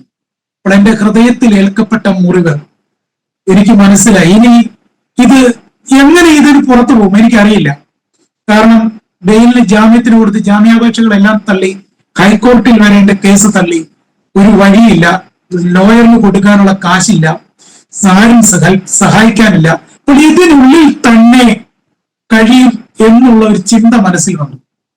അതോടൊപ്പം മാതാവിന്റെ വിയോഗം, ആ മാതാവിന്റെ അന്ത്യകർമ്മങ്ങൾ അല്ലെങ്കിൽ അവസാന ചടങ്ങുകൾ, ശുശ്രൂഷകളിലൊന്നും പങ്കെടുക്കാൻ എനിക്ക് കഴിഞ്ഞിട്ടില്ല. അവസാനമായ മുഖം ഒന്ന് കാണാൻ എനിക്ക് കഴിഞ്ഞിട്ടില്ല. ഒരു മകനെന്ന നിലയിൽ ആ ശുശ്രൂഷകളിലൊന്നും പങ്കെടുക്കാൻ എനിക്ക് കഴിഞ്ഞിട്ടില്ല. ഇതൊക്കെയും എന്റെ ഹൃദയത്തെ ഇങ്ങനെ വളരെയധികം മുറിവേൽപ്പിക്കാൻ തുടങ്ങി. ആ സമയത്ത് എന്റെ ഹൃദയത്തിലേക്ക് അറിയാതെ ഒരു ചിന്ത, പണ്ട് കേട്ട ശബ്ദം എന്റെ ഹൃദയത്തിലേക്ക് ഓടി വരാൻ തുടങ്ങി. നീ പോകുന്ന വഴി ശരിയല്ല എന്നുള്ള ശബ്ദം. അതോടൊപ്പം ഈ പ്രിയ റിനി ജോർജ് അങ്കിൾ, അതുപോലെ പ്രിയ കുഞ്ഞുവാൻ ചാക്കോ അങ്കിൾ, അവരൊക്കെ കടന്നു വന്ന് ഉള്ള ശുശ്രൂഷകൾ, അവർ പറയുന്ന സുവിശേഷം, അതൊക്കെ കേൾക്കുവാൻ തുടങ്ങി. അങ്ങനെ അവിടെ വെച്ച് അന്ന് രാത്രി, ആ ലെറ്റർ കിട്ടി അന്ന് രാത്രി, ഞാൻ ആ കാരാഗ്രഹത്തിനുള്ളിൽ ഇരുന്നുകൊണ്ട് ഒരു തീരുമാനമെടുത്തു. അതിപ്രകാരമാണ്, മുൻപോട്ട് പോകാൻ ഒരു വഴി എനിക്കില്ല. എനിക്കറിയില്ല എങ്ങനെ പുറത്തു പോകുമെന്നും അറിയില്ല, സഹായിക്കാനും ആരുമില്ല. പക്ഷേ നീ ജീവനുള്ള ദൈവമാണെന്ന് ഞാൻ കേൾക്കുന്നു, ഞാൻ അറിയുന്നു.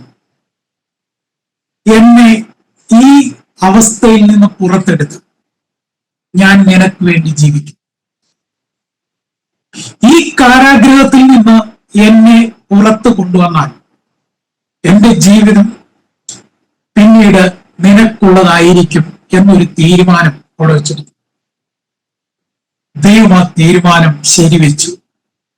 അത്ഭുതമെന്ന് പറയട്ടെ, അപ്രതീക്ഷിതമായി അതുവരെ വഴി തുറക്കാതിരുന്ന എനിക്ക്, അതുവരെ ആരും സഹായിക്കാനില്ലാതിരുന്ന എനിക്ക്, ദൈവത്തിന്റെ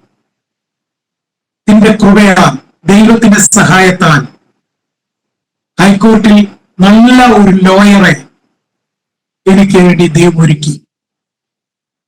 അതിനുള്ള ക്രമീകരണം ചെയ്തത് പാസ്റ്റർ പ്രിയ റിനി അങ്കിള്, അതുപോലെ തന്നെ മർത്തോമാ സഭയിലെ ഒരു വികാരിയായിരുന്ന പ്രിയ റവറൻ സണ്ണി അബ്രഹാം അച്ഛൻ, ഇവരെയൊക്കെ ഞാൻ നന്ദിയോടെ ഓർക്കുകയാണ്. അങ്ങനെ കേസ് വാദിച്ചു. 2002 സെപ്റ്റംബർ മാസം 4-ാം തീയതി എന്റെ വിധിയായി. അപ്പോൾ ഇതിനിടയ്ക്ക് എനിക്കെതിരെ സാക്ഷികൾ വന്നു, കാര്യങ്ങളൊക്കെ, കേസ് വാദങ്ങളൊക്കെ നടന്നു.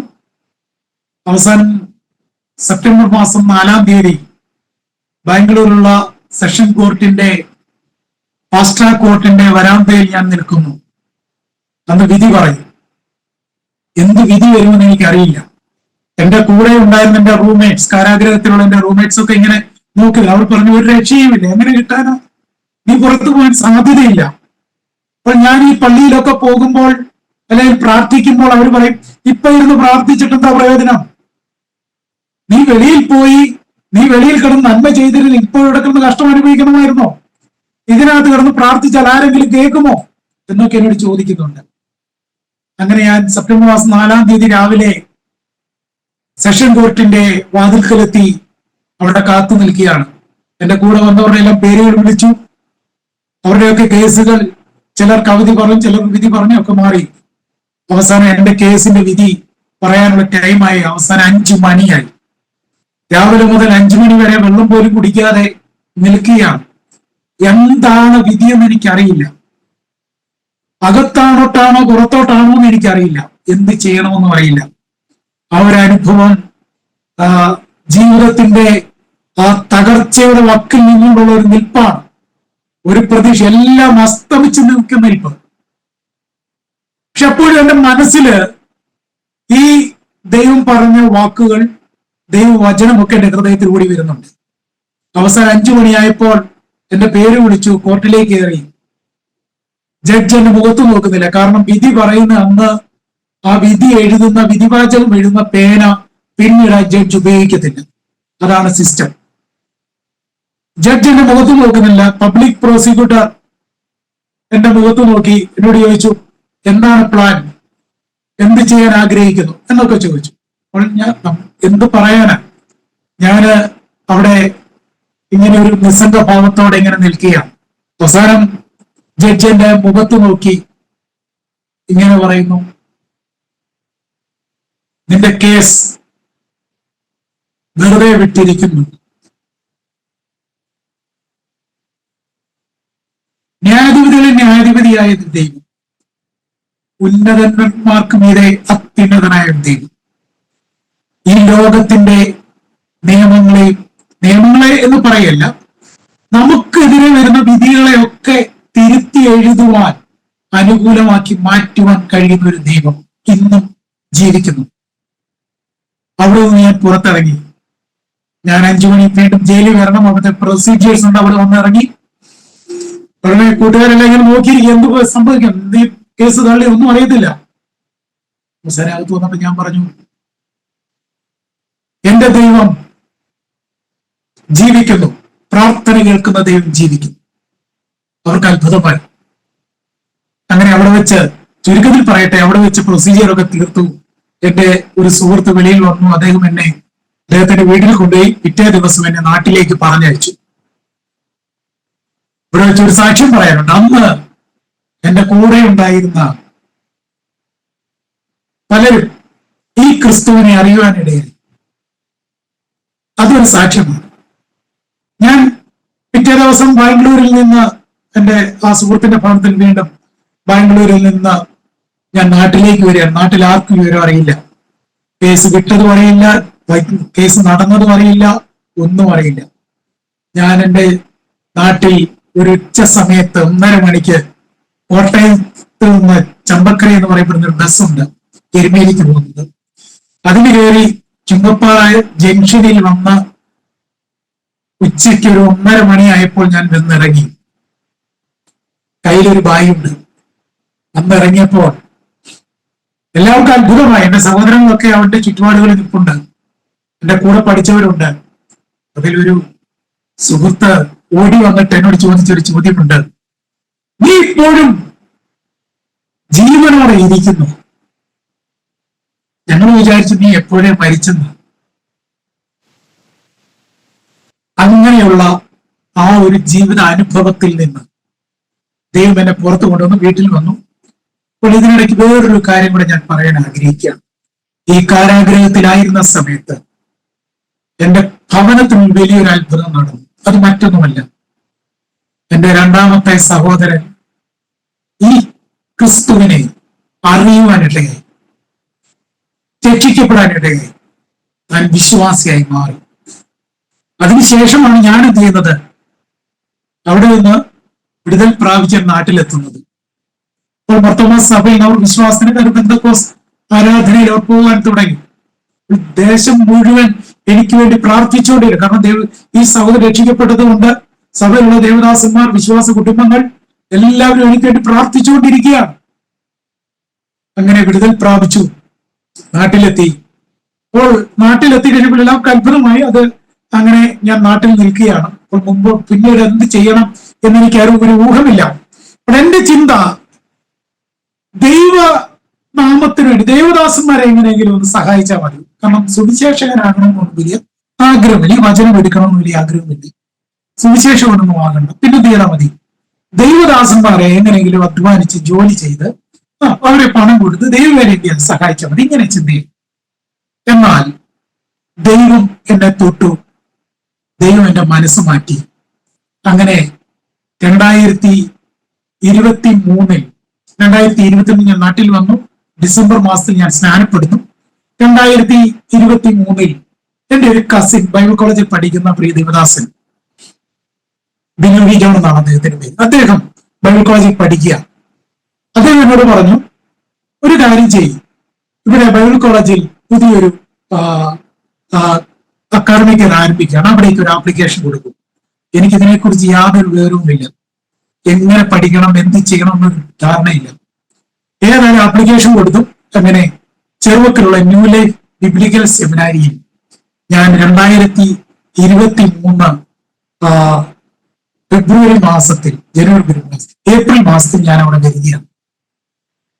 അപ്പോൾ ദൈവവചനം പഠിക്കണമെന്നൊന്നും എനിക്ക് വലിയ കാഴ്ചപ്പാടല്ല, പക്ഷെ ബൈബിൾ കോളേജിൽ വരാം എന്ന് പറഞ്ഞു വന്നു.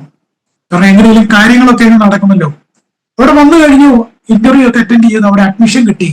അഡ്മിഷൻ കിട്ടി കഴിഞ്ഞപ്പോൾ അവിടുത്തെ അഡ്മിനിസ്ട്രേറ്ററായിരുന്ന പ്രിയ സാമിച്ചായൻ ചോദിച്ചൊരു ചോദ്യമുണ്ട്, ഇവിടെ വൈകിട്ട് കഞ്ഞിയാണ് കൊടുക്കുന്നത്, കഞ്ഞിയൊക്കെ കുടിക്കാൻ ഇഷ്ടമാണ്? നമുക്ക് ജയിലിനകത്തുനിന്ന് വന്ന നമുക്ക് എന്താ കിട്ടിയാലെന്താ? ഞാൻ പറഞ്ഞു, കുഴപ്പമൊന്നുമില്ല, കഞ്ഞിയൊക്കെ കുടിക്കാൻ നമുക്ക് വളരെ സമ്മതം. പക്ഷേ ദൈവം അവിടെ ആ കോളേജിൽ 3 വർഷം എനിക്ക് പഠിക്കുവാൻ ദൈവം കൃപ നൽകി. ബൈബിൾ കോളേജിൽ വരുമ്പോൾ സാമ്പത്തികമായിട്ടൊന്നുമില്ല. അഡ്മിഷൻ എടുത്ത് വരേണ്ട സമയത്ത് വണ്ടിക്കൂലിക്ക് പൈസയില്ല. നടന്നാണെങ്കിലും വരും. ചുങ്കപ്പാറയിൽ നിന്ന് ആയൂർ വരെ നടന്നാണെങ്കിലും വരും എന്നുള്ള തീരുമാനത്തോടെ ഇറങ്ങി. പക്ഷെ ദൈവം വെറുതെ വിട്ടില്ല.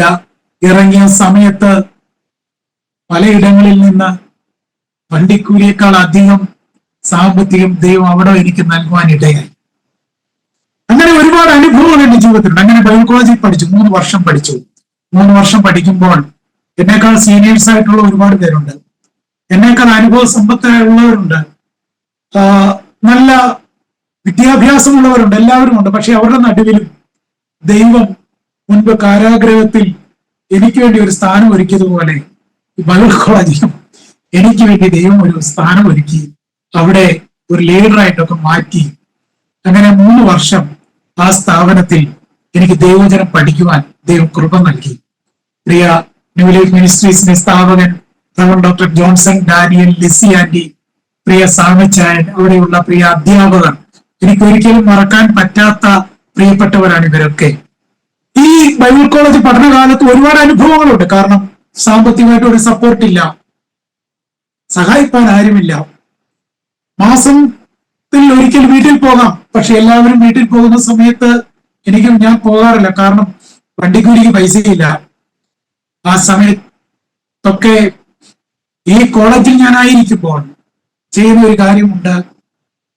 ആ കോളേജിൽ വിശാലമായ ഓഡിറ്റോറിയം ഉണ്ട്, വിശാലമായ ക്യാമ്പസാണ്. ആ ഓഡിറ്റോറിയത്തിന്റെ പാരപ്പെറ്റികളുണ്ട്. അവിടെ ഇരുന്നാൽ ആർക്കും, പുറത്തുള്ളവർക്ക് ആർക്കും കാണുവാൻ കഴിയത്തില്ല. എല്ലാവരും ഭവനങ്ങളിലേക്ക് പോകുമ്പോൾ ആ ഓഡിറ്റോറിയത്തിന്റെ ഓരോ മൂലയിലും പോയിരുന്ന് പ്രാർത്ഥനയ്ക്കായി സമയം വേർതിരിക്കുമായിരുന്നു. ആ പ്രാർത്ഥനകളും ആ കണ്ണുനീരുകളും ഒന്നും ദൈവം വൃഥാവാക്കി കളഞ്ഞില്ല. ദൈവം അതെല്ലാം തുരുത്തിയിൽ സൂക്ഷിച്ചിരുന്നു. ദൈവം ഓരോ മാസവും അത്ഭുതകരമായി വഴി നടത്തി, ഓരോ വർഷവും. അതിനുശേഷമാണ് 2005 വിവാഹം കഴിക്കുന്നത്, വിവാഹിതനാകുന്നത്. ഞാൻ പഠിച്ചുകൊണ്ടിരിക്കുമ്പോഴാണ്, 2005 എന്റെ ബൈബിൾ കോളേജ് ഗ്രാജുവേഷൻ. അതോടൊപ്പം തന്നെ ആ വർഷം തന്നെയാണ് 2005 എന്റെ വിവാഹം നടക്കുന്നത്. 2005 സെപ്റ്റംബർ മാസം 17-ാം തീയതിയാണ് എന്റെ വിവാഹം. ഡിസംബർ മാസത്തിലാണ് എന്റെ ഗ്രാജുവേഷൻ. ദൈവം അനുഗ്രഹിക്കപ്പെട്ട ഒരു ദൈവവൈതലിനെ ദൈവം എനിക്ക് നൽകി. ഓർത്തു നോക്കണം, കാരാഗ്രഹത്തിൽ കടന്ന, ജയിലിൽ കഴിഞ്ഞ ഒരു വ്യക്തിയെ പെട്ടെന്ന് വിവാഹം കഴിക്കാനൊക്കെ പലർക്കും ബുദ്ധിമുട്ടാണ്. എന്നാൽ ദൈവം അതിനുവേണ്ടി തക്കതായ ഒരാളെ ഒരുക്കി, തക്ക തുണ ദൈവം ഒരുക്കി. എന്റെ വൈഫിന്റെ പേര് സുധ എന്നാണ്, സുധ ബെന്നി. അനുഗ്രഹിക്കപ്പെട്ട ദേവദാസി, കർത്തൃ ശുശ്രൂഷയിൽ വളരെ കൈത്താങ്ങൽ നൽകുന്ന, ചേർന്ന് നിൽക്കുന്ന ഒരു കർത്താവിന്റെ ദാസിയാണ്. അനേക താലന്തുകൾ കുഞ്ഞുങ്ങളുടെ പ്രവർത്തിപ്പാൻ, അതുപോലെ പാട്ടുകൾ എഴുതുവാൻ, അതുപോലെ തന്നെ കെയർ ചെയ്യാൻ, ശുശ്രൂഷകൾ, കർത്താവിന്റെ വേലയിൽ വളരെയധികം പ്രയോജനപ്പെട്ടു നിൽക്കാൻ എനിക്ക് ഇന്ന് കഴിയുന്നത് ഒരൊറ്റ കാരണം എൻ്റെ പ്രിയ സഹധർമ്മിണിയാണ്. അതിലെനിക്ക് അഭിമാനമുണ്ട്. പിന്നീട് എനിക്ക് 2 മക്കളുണ്ട്, 2 കുഞ്ഞുങ്ങൾ. മൂത്ത മകൻ ആസാഫ്, രണ്ടാമത്തെ മകൻ അബിയൽ ബെൻജോ. മൂത്ത മകൻ BBA ഫസ്റ്റ് ഇയർ ആണ്, രണ്ടാമത്തെ ആൾ ഇപ്പോൾ 10th കഴിഞ്ഞിരിക്കുന്നു, പാസ്സായി നിൽക്കുന്നു. ഇതാണ് എന്റെ കുടുംബ പശ്ചാത്തലം എന്ന് പറയുന്നത്.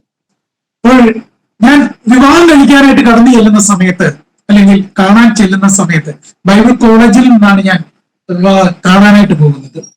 അപ്പോൾ അന്ന് പ്രിയ ദേവദാസി ബാംഗ്ലൂരുള്ള ഏഷ്യൻ ക്രിസ്ത്യൻ അക്കാദമിയിൽ അവിടെ ലൈബ്രറിയനായിട്ട് വർക്ക് ചെയ്യാം, ലൈബ്രറിയിൽ വർക്ക് ചെയ്യാം. അപ്പോൾ ഞാൻ കാണാൻ ചെന്ന് ബൈബിൾ കോളേജിൽ നിന്നാണ് ചെല്ലുന്നത്.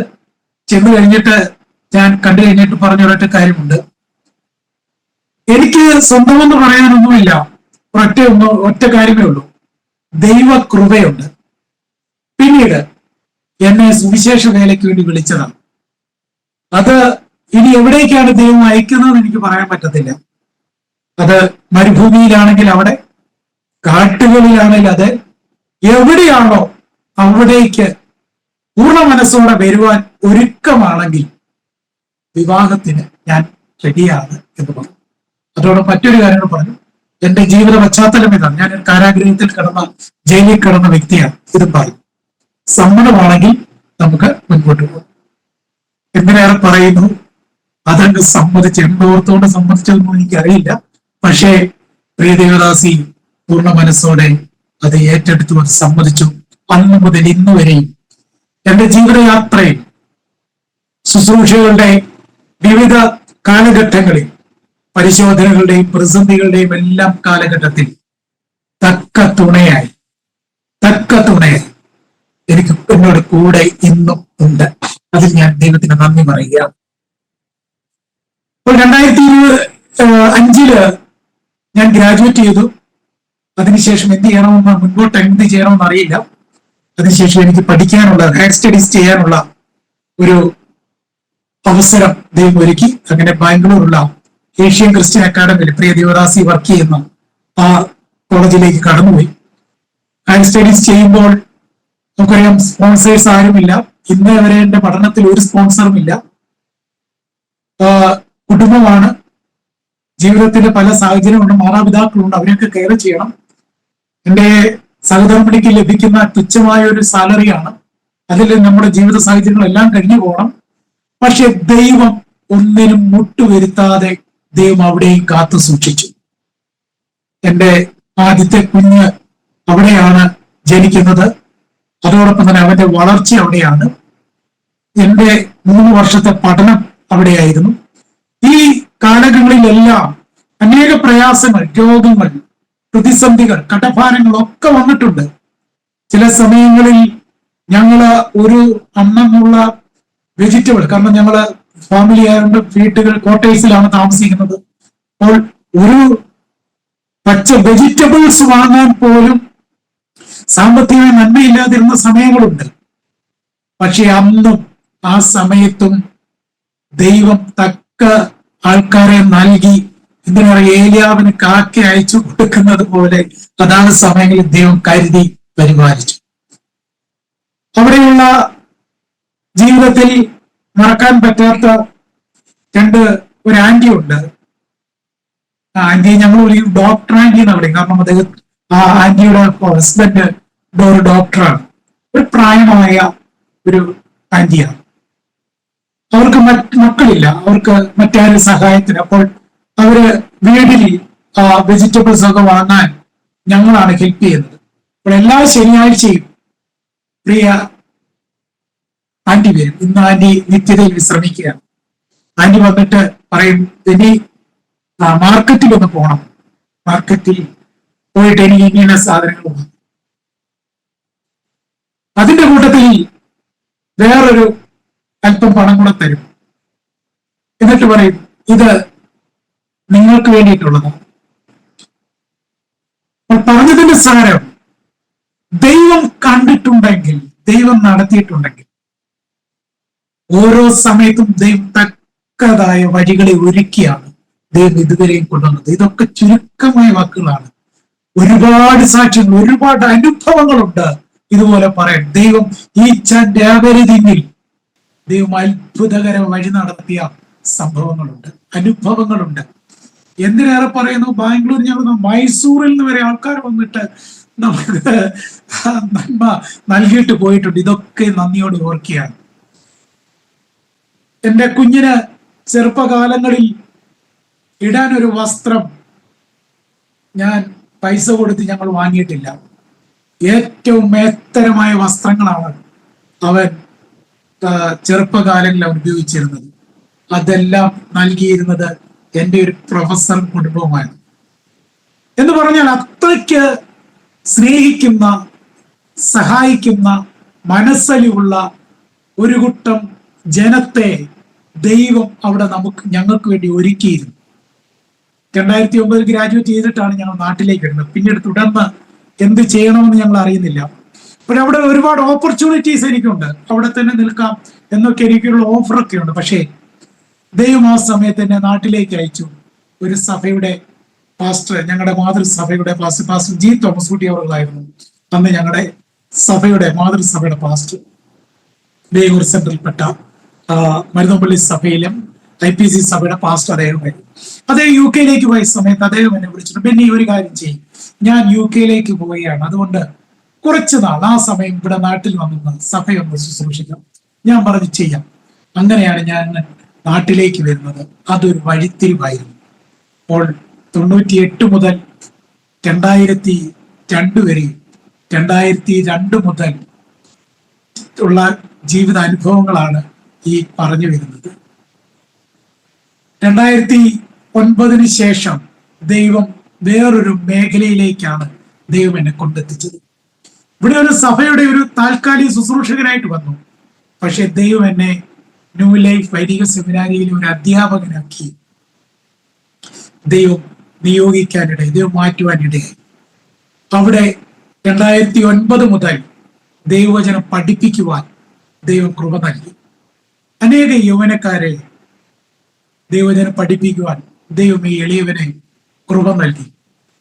ഇന്ത്യയുടെ വിവിധ ഭാഗങ്ങളിൽ, വിവിധ സംസ്ഥാനങ്ങളിൽ അനേക ശിഷ്യന്മാരുണ്ട്. അവരെയൊക്കെ ഓർ ദൈവത്തെ സ്തുതിക്കുകയാണ്.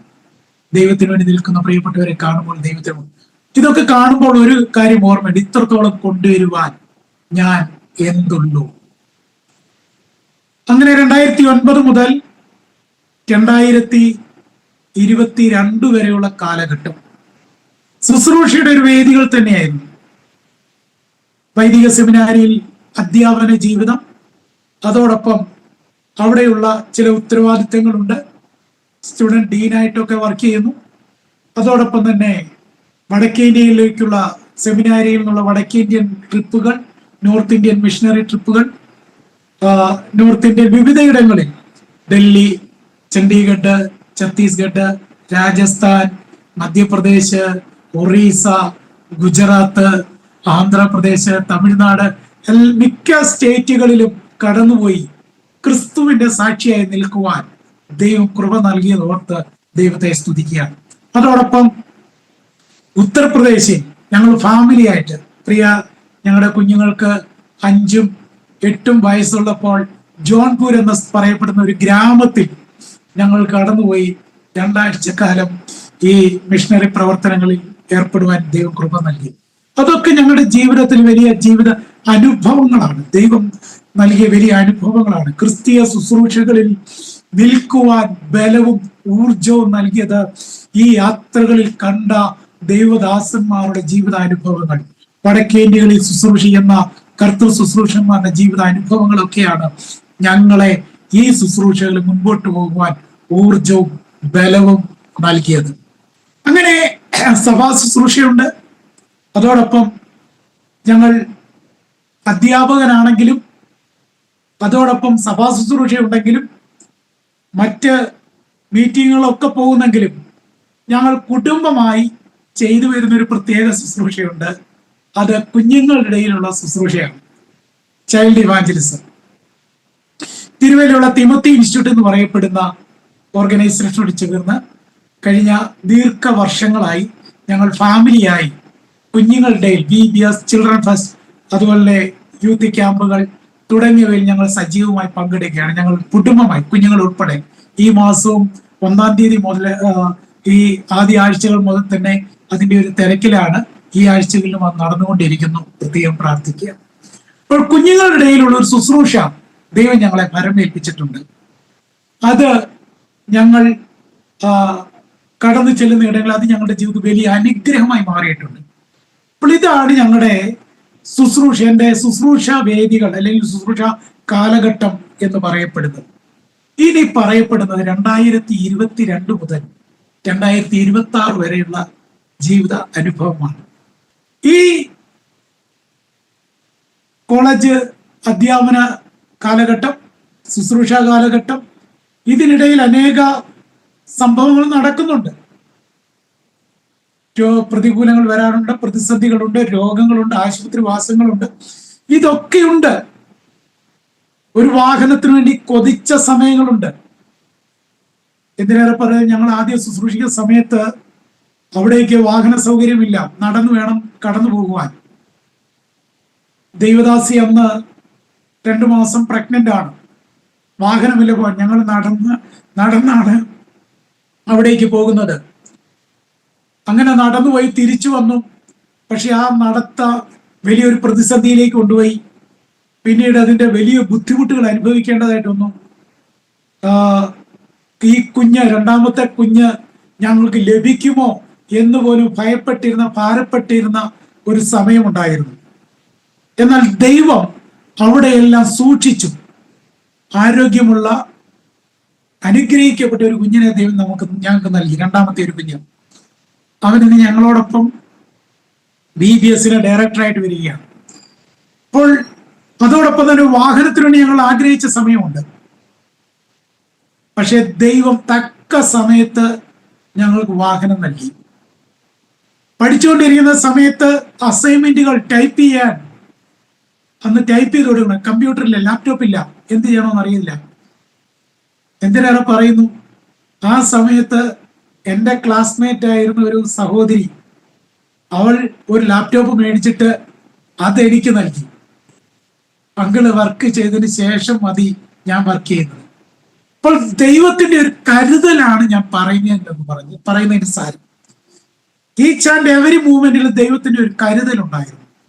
ഭാരപ്പെടുന്ന സമയത്ത്, ഹൃദയം തകർന്ന സമയത്തൊക്കെയും ദൈവം കൂടെ ഇരുന്ന് വഴിയൊരുക്കി. ഒരിക്കലും, അതാണ് വചനം പറയുന്നത്, അവങ്കിലേക്ക് നോക്കിയവരുടെ മുഖം പ്രകാശിതമായി അവരുടെ മുഖം ലജ്ജിച്ചു പോകാൻ ദൈവം അനുവദിക്കുകയില്ല. ഒരുപാട് അപകടങ്ങളുണ്ട്, ബൈക്ക് ആക്സിഡന്റുകൾ ഉണ്ടായി. ഞങ്ങൾ കുടുംബമായി അപകടങ്ങളിൽ പെട്ടിട്ടുണ്ട്. പക്ഷേ ഒരസ്ഥി പോലും ഒടിയാതെ, ഒരു പോറൽ പോലും ഏൽക്കാതെ ദൈവം അവിടെ എല്ലാം സൂക്ഷിച്ചിട്ടുണ്ട്. ഇനി പറയുന്നത് 2022 മുതൽ 26 വരെയുള്ള കാലഘട്ടത്തിൽ ഞങ്ങളുടെ ജീവിതത്തിൽ കടന്നുപോയ ഒരു അനുഭവമാണ്. ശുശ്രൂഷ വേദികളിലൊക്കെ വളരെ അനുഗ്രഹിക്കപ്പെട്ട രീതിയിൽ മുമ്പോട്ട് പോകുന്ന സമയത്താണ് നിലമേൽ എന്ന് പറയപ്പെടുന്ന ഒരു സ്ഥലമുണ്ട്. നിലമേൽ കാരയ്ക്കാട് കടയ്ക്കൽ എന്ന് പറയപ്പെടുന്ന പ്രദേശം.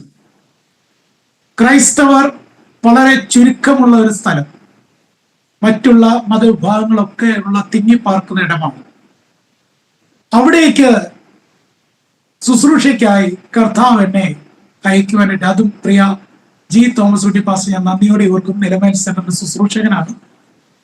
അദ്ദേഹമാണ് എന്നെ അവിടേക്ക് വീണ്ടും ശുശ്രൂഷയ്ക്കായിട്ട് കൊണ്ടുവന്നത്. കാരക്കാട് എന്ന് പറയുന്ന ഒരു സ്ഥലം. അവിടെ ചെല്ലുന്ന സമയത്ത് കോവിഡിന്റെ കാലഘട്ടമാണ്. ഭവനങ്ങൾ കയറി ഇറങ്ങി പ്രാർത്ഥിക്കാനോ ഒക്കെ വളരെ ബുദ്ധിമുട്ടുള്ള കാലഘട്ടം. എങ്കിലും ഞങ്ങൾ ദേശം നടന്ന് പ്രാർത്ഥിക്കുകയും ഭവനങ്ങൾക്ക് വേണ്ടി ഇടിവിൽ നിൽക്കുകയും ചെയ്തു. അങ്ങനെ 2 വർഷം കടന്നുപോയി. ആ സ്ഥലത്ത് സ്വന്തമായൊരു സ്ഥലമില്ലായിരുന്നു. സ്ഥലത്തിന് വേണ്ടി ഞങ്ങൾ ആഗ്രഹിച്ചു, പ്രാർത്ഥിച്ചു. അങ്ങനെ ഒരു സ്ഥലം ലഭ്യമായി. അതും ദൈവത്തിന്റെ പ്രാർത്ഥനയാണ്, ദൈവത്തിന്റെ വാഗ്ദത്തം, ദൈവത്തിന്റെ കരുണയാണ്, പ്രാർത്ഥനയുടെ മറുപടിയാണ്. അങ്ങനെ ഒരു സ്ഥലം ലഭ്യമായി. 2021 സ്ഥലം ഏപ്രിൽ മാസത്തിൽ രജിസ്റ്റർ ചെയ്യാൻ, കാരണം ഏപ്രിൽ മാസത്തിൽ ഒരുപാട് പ്രത്യേകത എൻ്റെ ജീവിതത്തിലുണ്ട്. 2021 ആ സ്ഥലം രജിസ്റ്റർ ചെയ്യാനുള്ള ക്രമീകരണങ്ങൾ ചെയ്തപ്പോൾ എൻ്റെ റൈറ്റ് ഐക്ക് കാഴ്ച മങ്ങുവാനിടയായി. അതിൽ പരിശോധിച്ചപ്പോൾ അതിലെ വെയിൻ പൊട്ടിയിട്ട് ബ്ലീഡിങ് ആയിരിക്കുകയാണ്. അപ്പോൾ അടുത്തുള്ള കണ്ണാശുപത്രിയിൽ ചെന്ന് അദ്ദേഹം പരിശോധന എത്രയും പെട്ടെന്ന് സർജറി ചെയ്യണം, മറ്റൊരു ഓപ്ഷൻ ഇല്ല.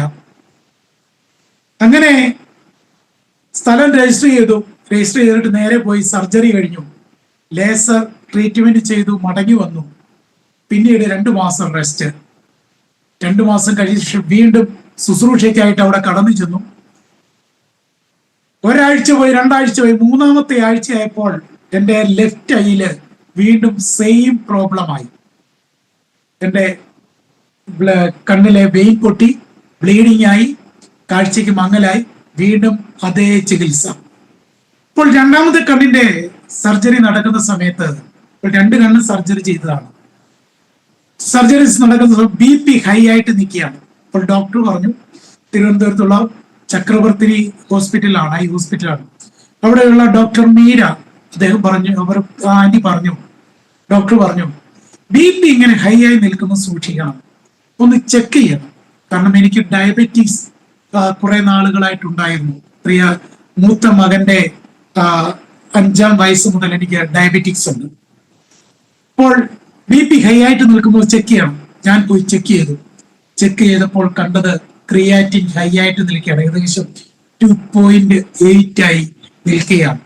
എന്ത് ചെയ്യണമെന്ന് അറിയില്ല. അടുത്തുള്ള കൊല്ലത്തുള്ള ഒരു നെഫ്രോളജിസ്റ്റിനെ പോയി കണ്ടു, ചെക്ക് ചെയ്തു, മനസ്സിലായി ക്രിയാറ്റിൻ കൂടുതലായി നിൽക്കുകയാണ്. അത് തൽക്കാലം എന്ത് ചെയ്യാം, മെഡിസിൻ സ്റ്റാർട്ട് ചെയ്യാം. അങ്ങനെ മെഡിസിൻ സ്റ്റാർട്ട് ചെയ്തു. പക്ഷേ ഓരോ മാസം കഴിയും തോറും ഈ ക്രിയാറ്റിന്റെ ലെവൽ കൂടിക്കൂടി വരികയാണ്. അപ്പോൾ എനിക്ക് ശാരീരികമായിട്ട് ഞാൻ എൻ്റെ ആക്ടിവിറ്റീസ് എല്ലാം ചെയ്യുന്നുണ്ട്, പഠിപ്പിക്കുന്നുണ്ട്. എനിക്ക് ക്ഷീണം എന്ന് പറയാനുണ്ട്. പക്ഷെ മറ്റ് എന്താ പറയുക, നമുക്ക് പെട്ടെന്ന് കണ്ടുപിടിക്കത്തക്ക രീതിയിലുള്ള സിംറ്റംസ് ഒന്നും എനിക്കില്ല. നീരില്ല, മറ്റുള്ള ബുദ്ധിമുട്ടുകളിലൊന്നുമില്ല. അപ്പോൾ ഈ ഡോക്ടർ എനിക്കിങ്ങനെ മരുന്ന് തരും, മെഡിസിൻ തരും. അപ്പോൾ ഞാൻ പോകുന്നു, എൻ്റെ ആക്ടിവിറ്റീസ് എല്ലാം ചെയ്യുന്നു. അങ്ങനെ 2022 ഏപ്രിൽ മാസത്തിൽ ഇതുപോലെ VBSന്റെ സീസണാണ്. അപ്പോൾ അത്രയും മാസം 4-5 മാസമായിട്ട് ഞാൻ എന്ത് ചെയ്യാം, ഈ മെഡിസിൻ കണ്ടിന്യൂ ചെയ്യുന്നു. ക്രിയാറ്റിൻ കുറയുന്നില്ല, മറ്റു കാര്യങ്ങളൊക്കെ ചെയ്യുന്നുണ്ട്. പക്ഷെ ഇത് ക്രിയാറ്റിൻ ഹൈ ആയി കഴിഞ്ഞു. അവസാനം 8 ആയി. ക്രിയാറ്റിൻ 8 ആയ സമയത്ത് ഞാൻ VBSന് പോയി, ഇതുപോലെ കാര്യങ്ങളൊക്കെ ചെയ്ത് മടങ്ങി വന്നു. കാരണം മുൻപോട്ട് എന്ത് ചെയ്യണമെന്ന് അറിയില്ല. കാരണം ഡയാലിസിസ് ചെയ്യണമെന്നൊക്കെ ഡോക്ടർ ഇങ്ങനെ ഇടയ്ക്ക് പറയുന്നുണ്ടെങ്കിലും നമുക്കൊരു ഭയമാണ്. കാരണം ഡയാലിസിസ് എങ്ങനെയാണ് ചെയ്യുന്നത്, ഇതിനേക്കുള്ള ഗ്രാഹ്യമില്ല, അറിവില്ല. ഇതിന്റെ പിന്നിലുള്ള ഭവിഷ്യത്തുകൾ, സാമ്പത്തിക ബുദ്ധിമുട്ടുകളൊക്കെ ഇങ്ങനെയുണ്ട്. അപ്പോൾ ഇതെല്ലാം ഓർത്തിട്ട് എന്ത് ചെയ്യാണ്, ഞങ്ങൾ ഇതിങ്ങനെ നീട്ടി പോവുകയാണ്.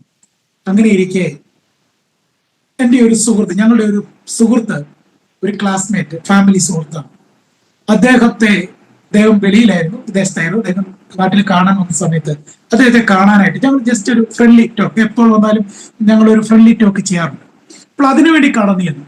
അപ്പോൾ അവിടെ കടന്നു ചെന്നപ്പോൾ ഇതുപോലെ ഒരു വെള്ളിയാഴ്ച ദിവസമാണ്, വെള്ളിയാഴ്ച സന്ധ്യയായി. അദ്ദേഹം ഇത് കണ്ടു കഴിഞ്ഞപ്പോൾ അദ്ദേഹം പറഞ്ഞു, ബെന്നിച്ച ഒരു കാര്യം ചെയ്യണം, ഇതിങ്ങനെ പോയിട്ട് കാര്യമില്ല. ഇപ്പോൾ തന്നെ ക്രിയാറ്റിൻ 8 ആയി. എത്രയും പെട്ടെന്ന് നല്ലൊരു ഡോക്ടറെ പോയി കാണും. അപ്പോൾ ഞങ്ങളിങ്ങനെ ചിരിച്ചു. എന്താ ചെയ്യാൻ, ഡോക്ടറെ പോയി കാണാം, ഒക്കെ കാണാം എന്ന് പറഞ്ഞു. നിങ്ങൾ നിസ്സാരമായിട്ട് കാണരുത്, എവിടെ പോകണം? അദ്ദേഹം തന്നെ പറഞ്ഞു, എറണാകുളത്ത് ലേക്ക് ഷോർ എന്ന് പറയപ്പെടുന്ന ഒരു ഹോസ്പിറ്റൽ ഉണ്ട്. അവിടെ ഡോക്ടർ എബി എബ്രഹാം എന്ന് പറയപ്പെടുന്ന നല്ലൊരു നെഫ്രോളജിസ്റ്റ് ഉണ്ട്, അദ്ദേഹത്തെ പോയി കാണണം. ഞങ്ങള് പറഞ്ഞു പോകാം എന്ന് പറഞ്ഞു. ഞങ്ങളിങ്ങനെ മുഖത്തോട് മുഖം നോക്കി. കാരണം എറണാകുളം ലേക്ക് ഷോറിൽ എന്ന് കേട്ടിട്ടേ ഉള്ളൂ. അവിടെ പോകത്തക്ക രീതിയിലുള്ള സാമ്പത്തിക ഭദ്രതയും നമുക്കില്ല, എന്ത് ചെയ്യണമെന്ന് അറിയില്ല. അപ്പോൾ അദ്ദേഹം, നിങ്ങൾ പോയേ പറ്റൂ, ഇന്ന് വെള്ളിയാഴ്ചയാണ്, നിങ്ങൾ തിങ്കളാഴ്ച ഡോക്ടർക്ക് അപ്പോയിന്റ്മെന്റ് എടുത്തിട്ട് ഡോക്ടറെ പോയി കാണും. അങ്ങനെ അദ്ദേഹം പറഞ്ഞു. എന്നിട്ട് പറഞ്ഞു, ഇറങ്ങാറായപ്പോൾ അദ്ദേഹം പറഞ്ഞു, അദ്ദേഹം ഒരു ടോക്കൺ അതായത് ഒരു ഓഫർ എടുത്ത് ഞങ്ങളുടെ കയ്യിൽ തന്നു. അത് എത്രയുണ്ടെന്നൊന്നും അദ്ദേഹം നോക്കിയില്ല. അദ്ദേഹത്തിന്റെ കയ്യിൽ കിട്ടിയത് അദ്ദേഹം എടുത്ത് ഞങ്ങളുടെ കയ്യിൽ തരികയാണ്. അത് ഞങ്ങൾക്ക് വളരെ അധികമായിരുന്നു. അതും എന്താണ് ഞങ്ങൾ എന്ത് ചെയ്യുന്നത്, എങ്ങനെയും പോകാം. ഞായറാഴ്ച ഒരു യാത്ര തിരിച്ചു, അപ്പോയിന്റ്മെന്റ് ഇല്ല. തിങ്കളാഴ്ച രാവിലെ ഡോക്ടറെ കാണാൻ രാവിലെ 6 മണിയായപ്പോൾ അവിടെ എത്തി. ഡോക്ടർ 9 മണിയായപ്പോൾ എത്തി. പേഷ്യൻസ് നിരന്നിരിക്കുകയാണ്. 6 മണിയായി, 7 മണി, 8 മണിയായി. കാരണം മുൻകൂർ അപ്പോയിന്റ്മെന്റ് ഇല്ലാത്തത് കൊണ്ട് അങ്ങനെ വരുന്നവരെ ലാസ്റ്റേ നോക്കിയുള്ളൂ. ഉച്ചയായി, 2 മണിയായി, 3 മണി. അവസാനം പറഞ്ഞു, പോക്കെ നമുക്ക് തിരിച്ചു പോകാം. എങ്കിലും പറഞ്ഞു, ഇല്ല, വന്നതല്ലേ, ഏതായാലും കണ്ടിട്ട് പോകാം. വൈകിട്ട് 6 മണിയായി, ഞങ്ങൾ ഡോക്ടറെ കാണുന്നു. ഡോക്ടറെ കണ്ട ഉടനെ അദ്ദേഹം എന്നെ ഒന്ന് അദ്ദേഹത്തിന്റെ സ്വതസിദ്ധമായ ശൈലിയിൽ അദ്ദേഹം എന്നെ ശരീരത്തൊക്കെ തൊട്ടു നോക്കിയിട്ട് അദ്ദേഹം പറഞ്ഞു. എന്നിട്ട് അദ്ദേഹം റിപ്പോർട്ട് നോക്കി, ലാബ് റിപ്പോർട്ട്. അവിടെ ചെന്ന് ബ്ലഡ് ചെക്ക് ചെയ്തപ്പോൾ ക്രിയാറ്റിൻ 13 ആയി. ഡോക്ടറിനോട് പറഞ്ഞൊരു കാര്യമുണ്ട്, ഇതിനൊരൊറ്റ സൊല്യൂഷനേ ഉള്ളൂ, ഡയാലിസിസ് മാത്രമാണ് സൊല്യൂഷൻ. അതിന്ന് തന്നെ എന്ത് ചെയ്യണം, ആരംഭിക്കണം. ഞങ്ങൾ എന്ത് ചെയ്യും? കാരണം ഒരു മുന്നൊരുക്കമില്ല. അത് തന്നെയല്ല, ലേക്ക് ഷോർ ഹോസ്പിറ്റലിൽ അഡ്മിറ്റായി കിടക്കുക എന്ന് പറയാൻ നമ്മുടെ ചിന്തകൾക്ക് പറ്റുന്നതല്ല. കാരണം അതുവരെ കേട്ടിട്ടുള്ളതൊക്കെ ഭയങ്കര ഹൈ റിച്ച് ആയിട്ടുള്ള സെലിബ്രിറ്റീസ് ഒക്കെ വന്ന് അഡ്മിറ്റ് ആകുന്ന ഹോസ്പിറ്റലാണ്. അവിടെ എങ്ങനെ നമുക്ക് പോയി അഡ്മിറ്റ് ആകാൻ പറ്റുന്നത്? എങ്ങനെ നമുക്ക് അവിടെ കിടക്കാൻ പറ്റും? ഞങ്ങൾക്ക് വളരെ ഇതായി. അപ്പോൾ വൈഫ് അഡ്മിഷൻ എടുക്കാൻ പോകും, ഞാൻ തിരിച്ചു വിളിക്കും. അഡ്മിഷൻ എടുക്കാൻ പോകും, തിരിച്ചു വിളിക്കും. അങ്ങനെ 3-4 പ്രാവശ്യം ഇങ്ങനെ മാറി ഞങ്ങളുടെ ചിന്തകൾ മറിഞ്ഞു. അവസാനം തീരുമാനിച്ചു, കുഴപ്പമില്ല, ഏതായാലും അഡ്മിഷൻ എടുക്കാം. അങ്ങനെ അവിടെ ഏപ്രിൽ മാസത്തിൽ അഡ്മിഷൻ എടുത്തു. അഡ്മിഷൻ എടുത്ത് അന്ന് രാത്രി തന്നെ ഡയാലിസിസ് സ്റ്റാർട്ട് ചെയ്തു. അപ്പോൾ ആദ്യം ഒരു 1 hour ആണ്, സ്ലോലി ആണ് ഒരു പ്രോസസ്സ് ആരംഭിക്കത്തുള്ളൂ. അപ്പോൾ അങ്ങനെ ഡയാലിസിസ് സ്റ്റാർട്ട് ചെയ്തു. രാത്രി 12 മണിയായപ്പോൾ കൊണ്ടുപോയി ഡയാലിസിസ് സ്റ്റാർട്ട് ചെയ്തു. വളരെ വേദന നിറഞ്ഞ അനുഭവങ്ങൾ. അതൊക്കെ ഒരു കാലഘട്ടമാണ്, അതൊരു അനുഭവമാണ്. AC റൂമിനുള്ളിൽ തണുത്തു മരവിച്ച ഒരു കിടപ്പാണ്. മണിക്കൂറുകൾ കിടക്കണം. വേദനകൾ, ഇഞ്ചക്ഷന്റെ വേദനകൾ, ഇതൊക്കെ അനുഭവിച്ചുകൊണ്ട് ഇവിടെ കിടക്കുകയാണ്. കുഞ്ഞുങ്ങൾ വിദൂരതയിലാണ്, ഭവനത്തിലാണ്, അവരെ കാണാൻ പറ്റുന്നില്ല. വൈഫും ഞാനും ഒറ്റയ്ക്ക് മുൻപോട്ട് എങ്ങനെ കഴിയും അറിയില്ല. എങ്കിലും അവിടെ സ്റ്റാർട്ട് ചെയ്തു. അങ്ങനെ 5 ദിവസം കഴിഞ്ഞപ്പോൾ അവർ പറഞ്ഞു, ഓക്കെ, നിങ്ങൾക്ക് ഇനി ഡിസ്ചാർജ് ആയിട്ട് വീട്ടിൽ പോകാം. അപ്പോൾ ഓക്കെ, സമാധാനം. അപ്പോൾ ഡിസ്ചാർജ് ആയി പോകുമ്പോൾ അവർ പറഞ്ഞു, നിങ്ങൾ ഇങ്ങനെ പോയാൽ പറ്റില്ല, കാരണം ഇപ്പോൾ ഇട്ടിരിക്കുന്ന ഒരു ഫെമിൻ കാത്താണ് എന്ന് പറഞ്ഞാൽ അത് ഒരു ടെമ്പററി ആണ്. ഇത് ഇട്ടുകൊണ്ട് നിങ്ങൾ പോയി കഴിഞ്ഞാൽ നിങ്ങൾക്ക് ഇത് ഇൻഫെക്ഷൻ ആകും, നിങ്ങൾക്ക് ഇത് ബുദ്ധിമുട്ടാകും. അതുകൊണ്ട് പെർമനന്റ് ആയിട്ട് ഡയാലിസിസ് ചെയ്ത് 1 വർഷത്തേന് യാതൊരു ബുദ്ധിമുട്ടും ഇൻഫെക്ഷനും വരാത്ത രീതിയിലുള്ള ഒരു പേം കാത്ത് എന്ന് പറയപ്പെടുന്ന ഒരു സിസ്റ്റം ഉണ്ട്. അത് നിങ്ങൾക്ക് ഞങ്ങൾ അത് അപ്ലൈ ചെയ്ത് വിടാം. അതിന് ഒരു സർജറി മോഡലാണ് അത് ചെയ്യുന്നത്. അത് ഓപ്പറേഷൻ തിയേറ്ററിൽ കൊണ്ടുവന്നാണ് അതിന്റെ പ്രൊസീജിയർ ചെയ്യുന്നത്. അത് ഡയറക്റ്റ് നമ്മുടെ ആർട്ടറിയിലേക്ക് എന്ത് ചെയ്യണേ, ട്യൂബ് ഇട്ട് അത് പേം കാത്ത് ചെസ്റ്റിലൂടെയാണ് അത് ഇടുന്നത്. അത് ഇട്ട് കഴിഞ്ഞാൽ നിങ്ങൾക്ക് കുഴപ്പമില്ല, അങ്ങനെ ചെയ്യാമെന്ന് പറയും. കാരണം കയ്യിലാണ് സാർ ഡയാലിസിസ് ചെയ്യുന്നത്. കയ്യിൽ ചെയ്യണമെന്നുണ്ടെങ്കിൽ, കൈക്കുള്ളിൽ ചെയ്യണമെന്നുണ്ടെങ്കിൽ ഇവിടെ ഒരു സർജറി ചെയ്യണം. സർജറി ചെയ്തിട്ട് അത് മെച്യൂർ ആകും. അപ്പോൾ ആ മെച്യൂർ ആകണമെങ്കിൽ 45 ദിവസം എടുക്കും ഇത് മെച്യൂർ ആകാൻ. അപ്പോൾ അത്രയും ദിവസം ഡയാലിസിസ് ചെയ്യാതിരിക്കാൻ പറ്റത്തില്ല. അപ്പോൾ അതുകൊണ്ട് എന്ത് ചെയ്യുക, ഈ ഒരു സംവിധാനം നമ്മൾ ചെയ്തു തരാം. അതിനുശേഷം നിങ്ങൾ സർജറി ചെയ്ത് എന്ത് ചെയ്താൽ മതി, നിങ്ങൾ ഇത് മെച്യൂർ ആയതിനു ശേഷം കയ്യിൽ ഡയാലിസിസ് സ്റ്റാർട്ട് ചെയ്താൽ മതി. ഞങ്ങൾ സമ്മതിച്ചു. അങ്ങനെ പേംകാത്തിടാനുള്ള ഒരുക്കങ്ങൾ ആരംഭിച്ചു. അങ്ങനെ കാര്യങ്ങൾ ചെയ്തു. ഇങ്ങനെ വൈഫിന്റെ അടുക്കൽ നിൽക്കുന്നു, ഡോക്ടർ അടുക്കൽ നിൽക്കുന്നു, നേഴ്സുമാര് ട്രിപ്പ് ഇടുന്നു, മരുന്നുകൾ ഇഞ്ചക്ട് ചെയ്യുന്നു, എന്റെ ഡ്രസ്സ് ചേഞ്ച് ചെയ്തു. എല്ലാ കാര്യങ്ങളും ഇങ്ങനെ നടന്നു. ഞാൻ ബെഡിൽ ഇങ്ങനെ കിടക്കുകയാണ്. എന്റെ സഹധർമ്മി അടുക്കൽ നിന്ന് ഞാൻ ഇങ്ങനെ സംസാരിച്ചുകൊണ്ട് നിൽക്കുന്നു. സംസാരിച്ചുകൊണ്ട് നിൽക്കുന്ന ടൈമിൽ എനിക്ക് വാക്കുകൾ കിട്ടാതെയായി. എന്റെ ശ്വാസം മുട്ടു, അല്ലെങ്കിൽ ശ്വാസ തടസ്സം നേരിട്ടു. എന്റെ കണ്ണു മറയാൻ തുടങ്ങി. എന്റെ സഹധർമ്മിണി ഇങ്ങനെ നോക്കുന്നുണ്ട്. എനിക്ക് എന്തെങ്കിലും സംസാരിക്കണമെന്നുണ്ട് ഉള്ളത്, പക്ഷേ വാക്കുകൾ പുറത്തു വരുന്നില്ല. എന്ത് ചെയ്യണമെന്ന് അറിയത്തില്ല. ഡോക്ടേഴ്സ് ഓടി വരുന്നു, സിസ്റ്റേഴ്സ് ഓടി വരുന്നു. പെട്ടെന്ന് തന്നെ അവര് എന്നെ എമർജൻസി ആയിട്ട് ICUവിലേക്ക് കൊണ്ടുപോവുകയാണ്. അപ്പോൾ ICUവിലേക്ക് കൊണ്ടുപോകുമ്പോൾ എനിക്ക് ശ്വാസം കിട്ടുന്നില്ല. വളരെ ബുദ്ധിമുട്ടാണ്. ഞാനിങ്ങനെ കണ്ണു തള്ളി ഇങ്ങനെ വിളിക്കുകയാണ്. അപ്പോൾ എന്റെ സഹധർമ്മി ഇങ്ങനെ നിലവിളിക്കുന്നു, കരയുന്നത് കാണുന്നു. അന്നൊരു വെള്ളിയാഴ്ചയാണ്, വെള്ളിയാഴ്ച ദിവസമാണ്. ആ വെള്ളിയാഴ്ച അന്നേരം തന്നെ സഭകളിലെല്ലാം വിളിച്ചു പറഞ്ഞു, പ്രാർത്ഥന ആരംഭിച്ചു. എല്ലാ ദൈവദാസന്മാരും ദൈവജനവും അറിയാവുന്നവരെല്ലാവരും എനിക്ക് വേണ്ടി പ്രാർത്ഥിക്കാൻ തുടങ്ങി. ICUവിലേക്ക് കൊണ്ടുപോയി. ICUവിൽ ചെന്നു. പെട്ടെന്ന് ശ്വാസം മുട്ടലാണ്. എന്ത് ചെയ്യണം, അവർ പെട്ടെന്ന് വെന്റിലേറ്റർ വയ്ക്കുവാൻ തക്കവണ്ണം അതിന്റെ മാസ്ക്, ഓക്സിജൻ തന്നിരിക്കുകയാണ്, മാസ്ക് വെക്കാനായിട്ട് അതിന്റെ മാസ്ക് എന്റെ മുഖത്തേക്ക് കൊണ്ടുവന്നപ്പോൾ പെട്ടെന്ന് ഞാൻ വൊമിറ്റ് ചെയ്യാൻ തുടങ്ങി. വൊമിറ്റ് ചെയ്തപ്പോൾ എന്റെ ഉള്ളിൽ ഉണ്ടായിരുന്ന കെട്ടിക്കിടന്ന വെള്ളവും എല്ലാം പുറത്തു വരാൻ തുടങ്ങി. പിന്നീട് ആ മാസ്ക് വെക്കേണ്ടി വന്നില്ല. ശ്വാസ തടസ്സം മാറി. ഞാൻ റിലാക്സ് ആയി. പ്രാർത്ഥനയുടെ ഒരു മറുപടി ദൈവം അവിടെ ഇറങ്ങി വന്നു. ഡോക്ടേഴ്സ് വന്നിട്ട് പറഞ്ഞു, ഒരു ഹാർട്ട് അറ്റാക്കിലേക്കായിരുന്നു ആ സിംറ്റംസ് പോയിക്കൊണ്ടിരുന്നത്. നഷ്ടപ്പെടാമായിരുന്ന ജീവൻ ദൈവം അന്ന് അവിടെ നിന്ന് മടക്കി തന്നു.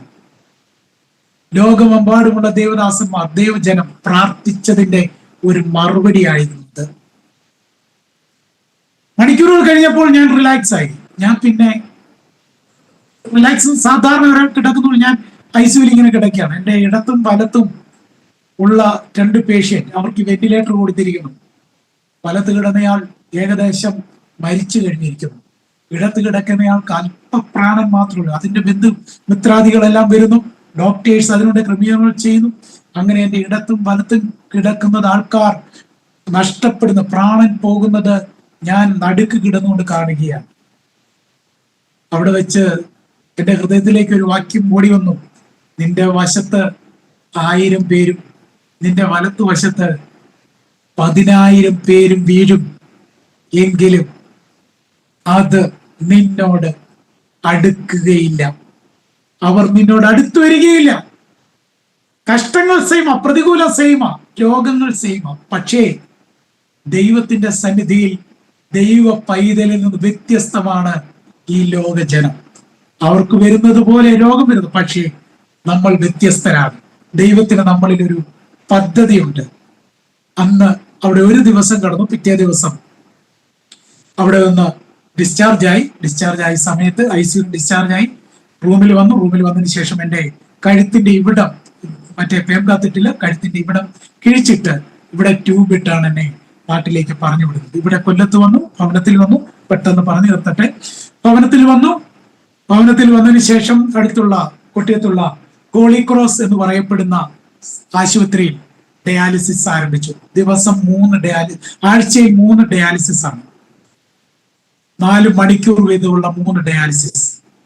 ഞാൻ വീടിന് വെളിയിൽ ഇറങ്ങാതെയായി. മറ്റ് ഇൻഫെക്ഷൻ ഇവിടെ ട്യൂബ് ഇട്ടിരിക്കുകയാണ്. കാരണം ഇത് മെച്യൂർ ആകുന്നത് വരെ ഇവിടെ ചെയ്യാൻ പറ്റത്തില്ല, ഇവിടെ തന്നെ ചെയ്യണം. ഇവിടെ ഇൻഫെക്ഷൻ വരാൻ സാധ്യതയുണ്ട്. എന്തിനേറെ പറയുന്നു, നീണ്ട മാസങ്ങൾ ദൈവം അത്ഭുതകരമായി കാത്തു പരിപാലിച്ചു. ഐസ് ഡയാലിസിസ് റൂമിന്റെ AC റൂമിനുള്ളിൽ തണുത്ത് മരവിച്ച് കിടക്കുന്ന അനുഭവങ്ങളിൽ ഡയാലിസിസ് മെഷീന്റെ മുകളിൽ വെച്ചകൾ അടുത്ത് കിടക്കുന്ന പേഷ്യൻസ്, എന്നെ പോലെ ഡയാലിസിസ് ചെയ്തുകൊണ്ടിരിക്കുന്ന പ്രിയപ്പെട്ടവർ, അതിൽ ചിലർക്ക് ഇടയ്ക്ക് BP കൂടും, ചിലർക്ക് BP ലോ ആകും, ചിലർക്ക് ശ്വാസം മുട്ടലുണ്ടാകും, ചിലരെ ICUവിലേക്ക് കൊണ്ടുപോകും, ചിലരുടെ പ്രാണൻ അവിടെ വെച്ച് തന്നെ പോകും. അങ്ങനെ എത്രയോ പേർ മരിക്കുന്നത് കണ്ണിന് മുമ്പിൽ കാണുവാനിടയായി. എന്നാൽ ദൈവം അവിടെ അത്ഭുതകരമായി കാത്തു പരിപാലിച്ചു. ഇങ്ങനെ ഇട്ട ഈ ട്യൂബിലൂടെ 5 ഡയാലിസിസ് ആണ് ഡോക്ടേഴ്സ് പറഞ്ഞത്. പക്ഷേ ഈ കയ്യിലിട്ട ഫിസ്റ്റുല അത് മെച്യൂർ ആകുന്നത് വരെ 19 എണ്ണം ഇതിൽ ചെയ്യുവാൻ, ഒരു ഇൻഫെക്ഷനും വരാതെ സൂക്ഷിപ്പാൻ ദൈവം കരുണ കാണിച്ചു. ഈ അവസ്ഥകളൊക്കെ വളരെ കഠിനമായ ഒരു വേദനയിലൂടെ കടന്നു. കാരണം പുറത്തു പോകാൻ പറ്റുന്നില്ല, ആൾക്കാർ ജോലി പോകുന്നില്ല, ലീവായി. വൈഫ് രാവിലെ ജോലിക്ക് പോകും, കോളേജിൽ തന്നെ ലൈബ്രറിയിലാണ്. അവിടെ നിന്ന് പോയിട്ട് തിരിച്ചു വന്നതിന് ശേഷം രാത്രിയിലാണ് ഡയാലിസിസ് ചെയ്യാനായിട്ട് കൊണ്ടുപോകുന്നത്. 8 മണിക്ക് തുടങ്ങി ചിലപ്പോൾ 12 മണിയാവും തിരിച്ചു വരും. ഈ സമയത്തൊക്കെ ദൈവത്തിന്റെ കരുതലായിരുന്നു ഞങ്ങളെ സൂക്ഷിച്ചത്. വാഹനം ഓടിപ്പാൻ കഴിയത്തില്ല, അതിനുവേണ്ടി ദൈവം തക്ക സമയത്ത് സഹോദരന്മാരെയൊക്കെ അതിനുവേണ്ടി ഒരുക്കി ആശുപത്രി കൊണ്ടുപോകാനും വരുവാനും, വിളിച്ച ഓട്ടനെ ഓടി വരാൻ അനേക സഹോദരന്മാരെ ഒരുക്കി. അവരെയൊക്കെ നന്ദിയോടെ ഞാൻ ഓർക്കുക. ഏതൊരു ആവശ്യത്തിനും സഹായമായി ദൈവം അതാത് സമയങ്ങളിൽ പ്രിയപ്പെട്ടവരെ ദൈവം ഞങ്ങൾക്ക് വേണ്ടി ഒരുക്കി. ഞാൻ ഈ ഡയാലിസിസ് റൂമിൽ 4 മണിക്കൂർ ഇങ്ങനെ കിടക്കുമ്പോൾ വെളിയിൽ പ്രിയപ്പെട്ടവൾ കാത്തിരിക്കുകയാണ്. അതിന്റെ അടുത്താണ് ICU റൂം. അതിനുള്ളിൽ മരിച്ചവർ പുറത്തു കൊണ്ടുവരുന്നത് കാണുന്നു, പേഷ്യൻസ് അങ്ങോട്ടും ഇങ്ങോട്ടും പോകുന്നത് കാണുന്നു. ഈ മുഖാമുഖം ഞങ്ങൾക്ക് തമ്മിൽ കാണാൻ കഴിയത്തില്ല. എന്തെങ്കിലും അത്യാവശ്യം നേഴ്സസ് വന്ന് ഇവരോട് പറയും, ഇവര് വന്ന് ആ കാര്യങ്ങൾ ചെയ്യും. ഇവർക്ക് അടുത്ത് വരാൻ പറ്റത്തില്ല. ഈ 4 മണിക്കൂറിനുള്ളിൽ എന്തൊക്കെ സംഭവിക്കുമെന്ന് അറിയാതെ ഹൃദയവേദയോടെ, കഠിനമായ വേദനയോടെ കടന്നു പോകുന്ന ഒരു അനുഭവം, അത് വളരെ ഭയാനകമാണ്. എന്നാൽ പ്രിയ ദേവദാസിക്ക് അവിടെ പിടിച്ചു നിൽക്കുവാൻ ദൈവം കൃപ കൊടുത്തു. ക്രിസ്തുവിനെ അറിയാത്ത അനേകർ അവിടെ വരുന്നുണ്ട്. അവരുടെ മുമ്പിൽ ഈ ക്രിസ്തുവിന്റെ സാക്ഷ്യത്തെ പ്രസ്താവിപ്പാൻ, ആ ക്രിസ്തുവിന്റെ സ്നേഹത്തിൽ അവരെ കരുതുവാൻ, സ്നേഹിപ്പാൻ ഒക്കെ ദൈവം കൃപ കൊടുക്കും. ഇതൊക്കെ ഓരോ ശുശ്രൂഷ മേഖലകളായിരുന്നു ഞങ്ങൾക്ക്. അങ്ങനെ ഡയാലിസിസ് തുടർന്നു, 1 വർഷത്തോളം ഡയാലിസിസ് തുടർന്നു. അങ്ങനെ ആണ് ട്രാൻസ്പ്ലാന്റ് എന്നുള്ള ഒരു ഇതിലേക്ക് വന്നത്. ഞങ്ങൾക്കറിയില്ല എന്ത് ചെയ്യണമെന്ന് അറിയത്തില്ല. അപ്പോൾ ഈ സമയത്ത് ഡയാലിസിസ് കണ്ടിന്യൂ ചെയ്യാൻ പറ്റത്തില്ല. ശരീരമായ ക്ലേശങ്ങൾ ഉണ്ടാകാം, മറ്റു പല നമുക്ക് വെള്ളം കുടിക്കാൻ പറ്റത്തില്ല, ലിമിറ്റ് വെള്ളമാണ് കുടിക്കുന്നത്, ഭക്ഷണത്തിന് ക്രമീകരണങ്ങളുണ്ട്, ശരീരം ക്ഷീണിക്കാൻ തുടങ്ങുന്നു. ഡയാലിസിസ് ഒന്നും ഒരു ഫൈനൽ സൊല്യൂഷൻ അല്ല. അങ്ങനെ പല വിധമാകുന്ന മാനസിക ടെൻഷൻ, ഈ സമയത്ത് മെന്റൽ ടെൻഷൻ. ശുശ്രൂഷയിൽ ഇറങ്ങി, ശുശ്രൂഷയിൽ ദൈവവചനം പറഞ്ഞു, ശുശ്രൂഷിച്ചു, അനേക രോഗികൾക്ക് പ്രാർത്ഥിച്ചു, അനേകരുടെ വിടുതൽ കണ്ടതാണ്. പക്ഷെ കർത്താവ് ഈ സമയത്ത് ഇങ്ങനെ എന്തുകൊണ്ട്? കഠിനമായ ജീവിതത്തിലെ ചോദ്യങ്ങൾ, എന്തിനേറെ ചുറ്റുപാടുമുള്ള ചോദ്യങ്ങൾ. അനേകർക്ക് വേണ്ടി പ്രാർത്ഥിച്ച് ദൈവദാസൻ ഇങ്ങനെ സംഭവിക്കുന്നു. ശുശ്രൂഷയിൽ നിൽക്കുന്ന ദൈവം നിങ്ങൾക്ക് ഇങ്ങനെ ദൈവം തരുമോ? ഇങ്ങനെയുള്ള ചോദ്യങ്ങൾ, പല ചോദ്യങ്ങൾ, പല പല അഭിപ്രായങ്ങൾ, മാനസിക സമ്മർദ്ദങ്ങൾ, കുടുംബത്തിന്റെ കുഞ്ഞുങ്ങളെ, കുടുംബം, ഇവയുടെ മുൻപോട്ടുള്ള ഗതി, ഇതോർത്തുള്ള ചിന്താ വ്യാകുലതകൾ. വൈഫ് കഠിനാധ്വാനം ചെയ്യുന്നു, കൂടെ വരുന്നു, കഷ്ടപ്പെടുന്നു. ആ ഒരു മാനസിക സമ്മർദ്ദങ്ങൾ, സാമ്പത്തികമായ പ്രതിസന്ധികൾ, വളരെ കഠിനമായ ആ ശോധനയുടെ നടുവിലും ദൈവം ആശ്വാസം നൽകി. ദൈവം ഞങ്ങളെ പിടിപ്പിച്ചു. എന്തിനേറെ പറയുന്നു, ട്രാൻസ്പ്ലാന്റ് ചെയ്യണമെന്ന്. എന്താ മാർഗം? ട്രാൻസ്പ്ലാന്റ് ചെയ്യണം. ഡോക്ടർ പറഞ്ഞു ഓക്കെ ട്രാൻസ്പ്ലാന്റ് ചെയ്യാം. പക്ഷെ എങ്ങനെ ചെയ്യും? ഇതിന് വലിയൊരു സാമ്പത്തിക ഭാരമുണ്ട്, സാമ്പത്തിക ബുദ്ധിമുട്ടുണ്ട്. പക്ഷേ ഈ സമയത്ത് ഞാൻ നന്ദിയോടെ ഓർക്കുന്ന ചില മുഖങ്ങളുണ്ട്, ചില പേരുകളുണ്ട്. ഇന്ത്യ പെന്തക്കോസ്ത് ദൈവസഭ നിലമേൽ സെന്ററിന്റെ ശുശ്രൂഷനായിരിക്കുന്ന പാസ്റ്റർ ജി തോമസ് കുട്ടി അവർ, ന്യൂലൈ വൈദിക സെമിനാരിയുടെ അഡ്മിനിസ്ട്രേറ്ററായി പ്രവർത്തിക്കുന്ന പാസ്റ്റർ ബ്രദർ സാംസി ഡാനിയൽ, അതോടൊപ്പം തന്നെ doctor Johnson Daniel, India Pentecost ദൈവസഭ കൊട്ടാരക്കര മേഖലയുടെ സെക്രട്ടറി ആയിരിക്കുന്ന ബ്രദർ ജെയിംസ് ജോർജ്. ഈ പ്രിയപ്പെട്ടവരെ ഒന്നും എനിക്ക് മറക്കാൻ പറ്റത്തില്ല. കാരണം എനിക്ക് വേണ്ടി ഇവരെയൊക്കെ ദൈവം എഴുന്നേൽപ്പിക്കുകയായിരുന്നു. എനിക്ക് വേണ്ടി സംസാരിപ്പാൻ ദൈവം ഇവരൊക്കെ എഴുന്നേൽപ്പിച്ചു. ഞങ്ങൾ ഒരു വ്യക്തിയോട് ആവശ്യപ്പെടുന്നതിലധികം, ആവശ്യപ്പെട്ടതിനേക്കാൾ ഉപരി ഈ പ്രിയപ്പെട്ടവരായിരുന്നു. ഇതുപോലെ പല മുഖങ്ങളുണ്ട്. പത്തനാപുരത്തുള്ള അഡ്വക്കേറ്റ് ജോൺസൺ ശാമുവൽ, അതുപോലെ തന്നെ Memana family, Johnson Memana, Stephen Memana, പ്രിയപ്പെട്ടവർ, അങ്ങനെ ഒരുപാട് പേർ, പേര് പറയാൻ ഒരുപാട് പേരുണ്ട്. ഇവരെയൊന്നും എനിക്ക് മറക്കില്ല. ദൈവം ഇവരെല്ലാം എഴുന്നേൽപ്പിച്ചു. സത്യം പറയട്ടെ, ട്രാൻസ്പ്ലാന്റ് കഴിയുന്നത് വരെ ഒന്നിലും ഭാരപ്പെടുവാൻ ദൈവം ഇടവരുത്തിയില്ല. മറ്റൊരാളുടെ ഓർഗനാണ് ഞാൻ സ്വീകരിച്ചത്. അങ്ങനെ 2023 ഓഗസ്റ്റ് മാസം 9-ാം തീയതി എൻ്റെ ട്രാൻസ്പ്ലാന്റ് സർജറി നടക്കുവാൻ ഇടയായി. പ്രിയമുള്ളവരെ, അതൊരു വലിയ അനുഭവമായിരുന്നു. ഡോക്ടേഴ്സിന് അത്ഭുതമാണ് ഇപ്പോഴും. കാരണം ഒരു കോംപ്ലിക്കേഷനും ഇല്ലാതെ, ഒരു ബുദ്ധിമുട്ടും വരുത്താതെ, എല്ലാം നോർമലായി ദൈവം മുന്നമേ സകലതും ഒരുക്കി. മറ്റുള്ളവർ ഡിസ്ചാർജ് ചെയ്യുന്നതിനേക്കാൾ 2 ദിവസം മുന്നമേ ദൈവം ഡിസ്ചാർജ് ചെയ്യത്തക്ക രീതിയിലുള്ള ക്രമീകരണങ്ങൾ ദൈവം ചെയ്തു. അന്നു മുതൽ ഇന്ന് വരെയും യാതൊരു കോംപ്ലിക്കേഷൻ ദൈവം അനുവദിക്കാതെ ദൈവം സൂക്ഷിക്കുന്നു. ഒരൊറ്റ കാരണമേ ഉള്ളൂ, ഞങ്ങൾ ഈ കടന്നുപോയ സാഹചര്യങ്ങളിൽ ഞങ്ങൾക്ക് വേണ്ടി ഇടിവിൽ നിന്ന അനേക ദൈവ മക്കൾ ലോകത്തെമ്പാടുമുണ്ട്. ദൈവസഭകളുണ്ട്, വിദേശ രാജ്യങ്ങളിലുള്ള ദൈവസഭകൾ, ദൈവദാസന്മാർ, ദൈവജനം ഇപ്പോഴും പ്രാർത്ഥിച്ചുകൊണ്ടിരിക്കുന്നവരുണ്ട്. അവർക്കൊക്കെ ഞാൻ ദൈവനാമത്തിൽ നന്ദി പറയുകയാണ്. അവരുടെ പ്രാർത്ഥനകളൊന്നും വൃഥാവായില്ല. സാമ്പത്തികമായിട്ടുള്ള ഒരുപാട് ക്ലേശങ്ങൾ ഞങ്ങൾക്കുണ്ടായിരുന്നു. പക്ഷേ അന്നുള്ളത് ദൈവം നൽകി ഇന്നും ഞങ്ങളെ പുലർത്തിക്കൊണ്ടിരിക്കുകയാണ്. ഇപ്പോൾ സർജറി കഴിഞ്ഞിട്ട് 2 വർഷമാകാൻ പോകുന്നു. ദൈവത്തിന്റെ കരുണയാൽ ഇതുവരെയും ദൈവം അത്ഭുതകരം വഴി നടത്തുകയാണ്. ഓരോ നാളും ഒന്നിനും മുട്ടാൽ ദൈവം പഠിപ്പിക്കുകയായിരുന്നു. ദൈവം എന്നെ പഠിപ്പിച്ചു. നിന്റെ അധ്വാനം കൊണ്ടല്ല, നീ സമ്പാദിച്ചു കൂട്ടിയ നിന്റെ ബാങ്ക് ബാലൻസ് കൊണ്ടല്ല നിന്നെ ഞാൻ നടത്തുന്നതെന്ന് ദൈവം എന്നെ പഠിപ്പിച്ചു. ദൈവം എന്നെ പഠിപ്പിച്ചു. ഇന്ന് ഈ ലൈവ് കേൾക്കുമ്പോൾ ഏതെങ്കിലും സാമ്പത്തിക പ്രതിസന്ധികളിൽ കടന്നു പോകുന്ന പ്രിയപ്പെട്ടവരുണ്ടെങ്കിൽ അവർക്കുള്ള ഒരു സന്ദേശമാണിത്. ദൈവത്തിൽ നിങ്ങൾ വിശ്വസിക്കുന്നെങ്കിൽ, നിങ്ങൾ ദൈവ പൈതലാണെങ്കിൽ, ദൈവം നിങ്ങൾക്ക് വേണ്ടി വഴി ഒരുക്കും. അവൻ ഒരു നാളും നിങ്ങളെ ലജ്ജിക്കുവാൻ ദൈവം അനുവദിക്കുകയില്ല. ഇപ്പോഴും മാസം 2 തവണ 2 മാസം കൂടുമ്പോൾ ഡോക്ടറെ കാണാൻ പോകണം, കൺസൾട്ട് ചെയ്യണം.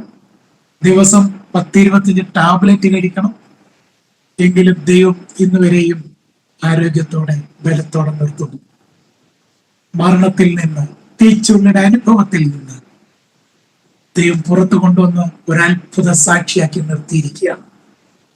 ഈ ആശുപത്രിവാസത്തിൽ ദൈവത്തിന്റെ ആത്മാവിനോട് സംസാരിച്ച ഒരു വാക്യമുണ്ട്. ഒരു മരം വെട്ടിയിട്ടാൽ അതിന് ചുവട് ഉണങ്ങിപ്പോയാൽ അത് പിന്നീട് തളിർക്കുമോ?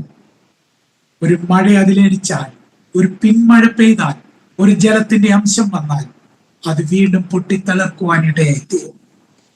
തകർത്ത് കളയാമായ ഒരു സാഹചര്യത്തിൽ നിന്ന്, ഇല്ലാതാക്കാമായ ഒരു സാഹചര്യത്തിൽ നിന്ന് ദൈവത്തിന്റെ കൃപയാൽ, അനേക ദൈവദാസന്മാരുടെ ദൈവമക്കളുടെ പ്രാർത്ഥനയാൽ ഇന്നും ധൈര്യത്തോടെ പറയാൻ കഴിയും, നിൽക്കുന്നത് ദൈവത്തിന്റെ കൃപ. ഒന്നും നേടിയതല്ല, എല്ലാം ദൈവത്തിന്റെ ദാനമാണ്. കാരിക്കാട് ദേശത്ത് പോയി ശുശ്രൂഷിപ്പാൻ ദൈവം കൃപ തരുന്നു. കുഞ്ഞുങ്ങളുടെ പോയി ശുശ്രൂഷിപ്പാൻ ദൈവം കൃപ തരുന്നു. പക്ഷേ ബലം തരികയാണ് ദൈവം, നിർത്തുകയാണ്. ദൈവത്തിന് സകല മഹത്വവും അർപ്പിക്കുകയാണ്. അപ്പോൾ ഇതാണ്.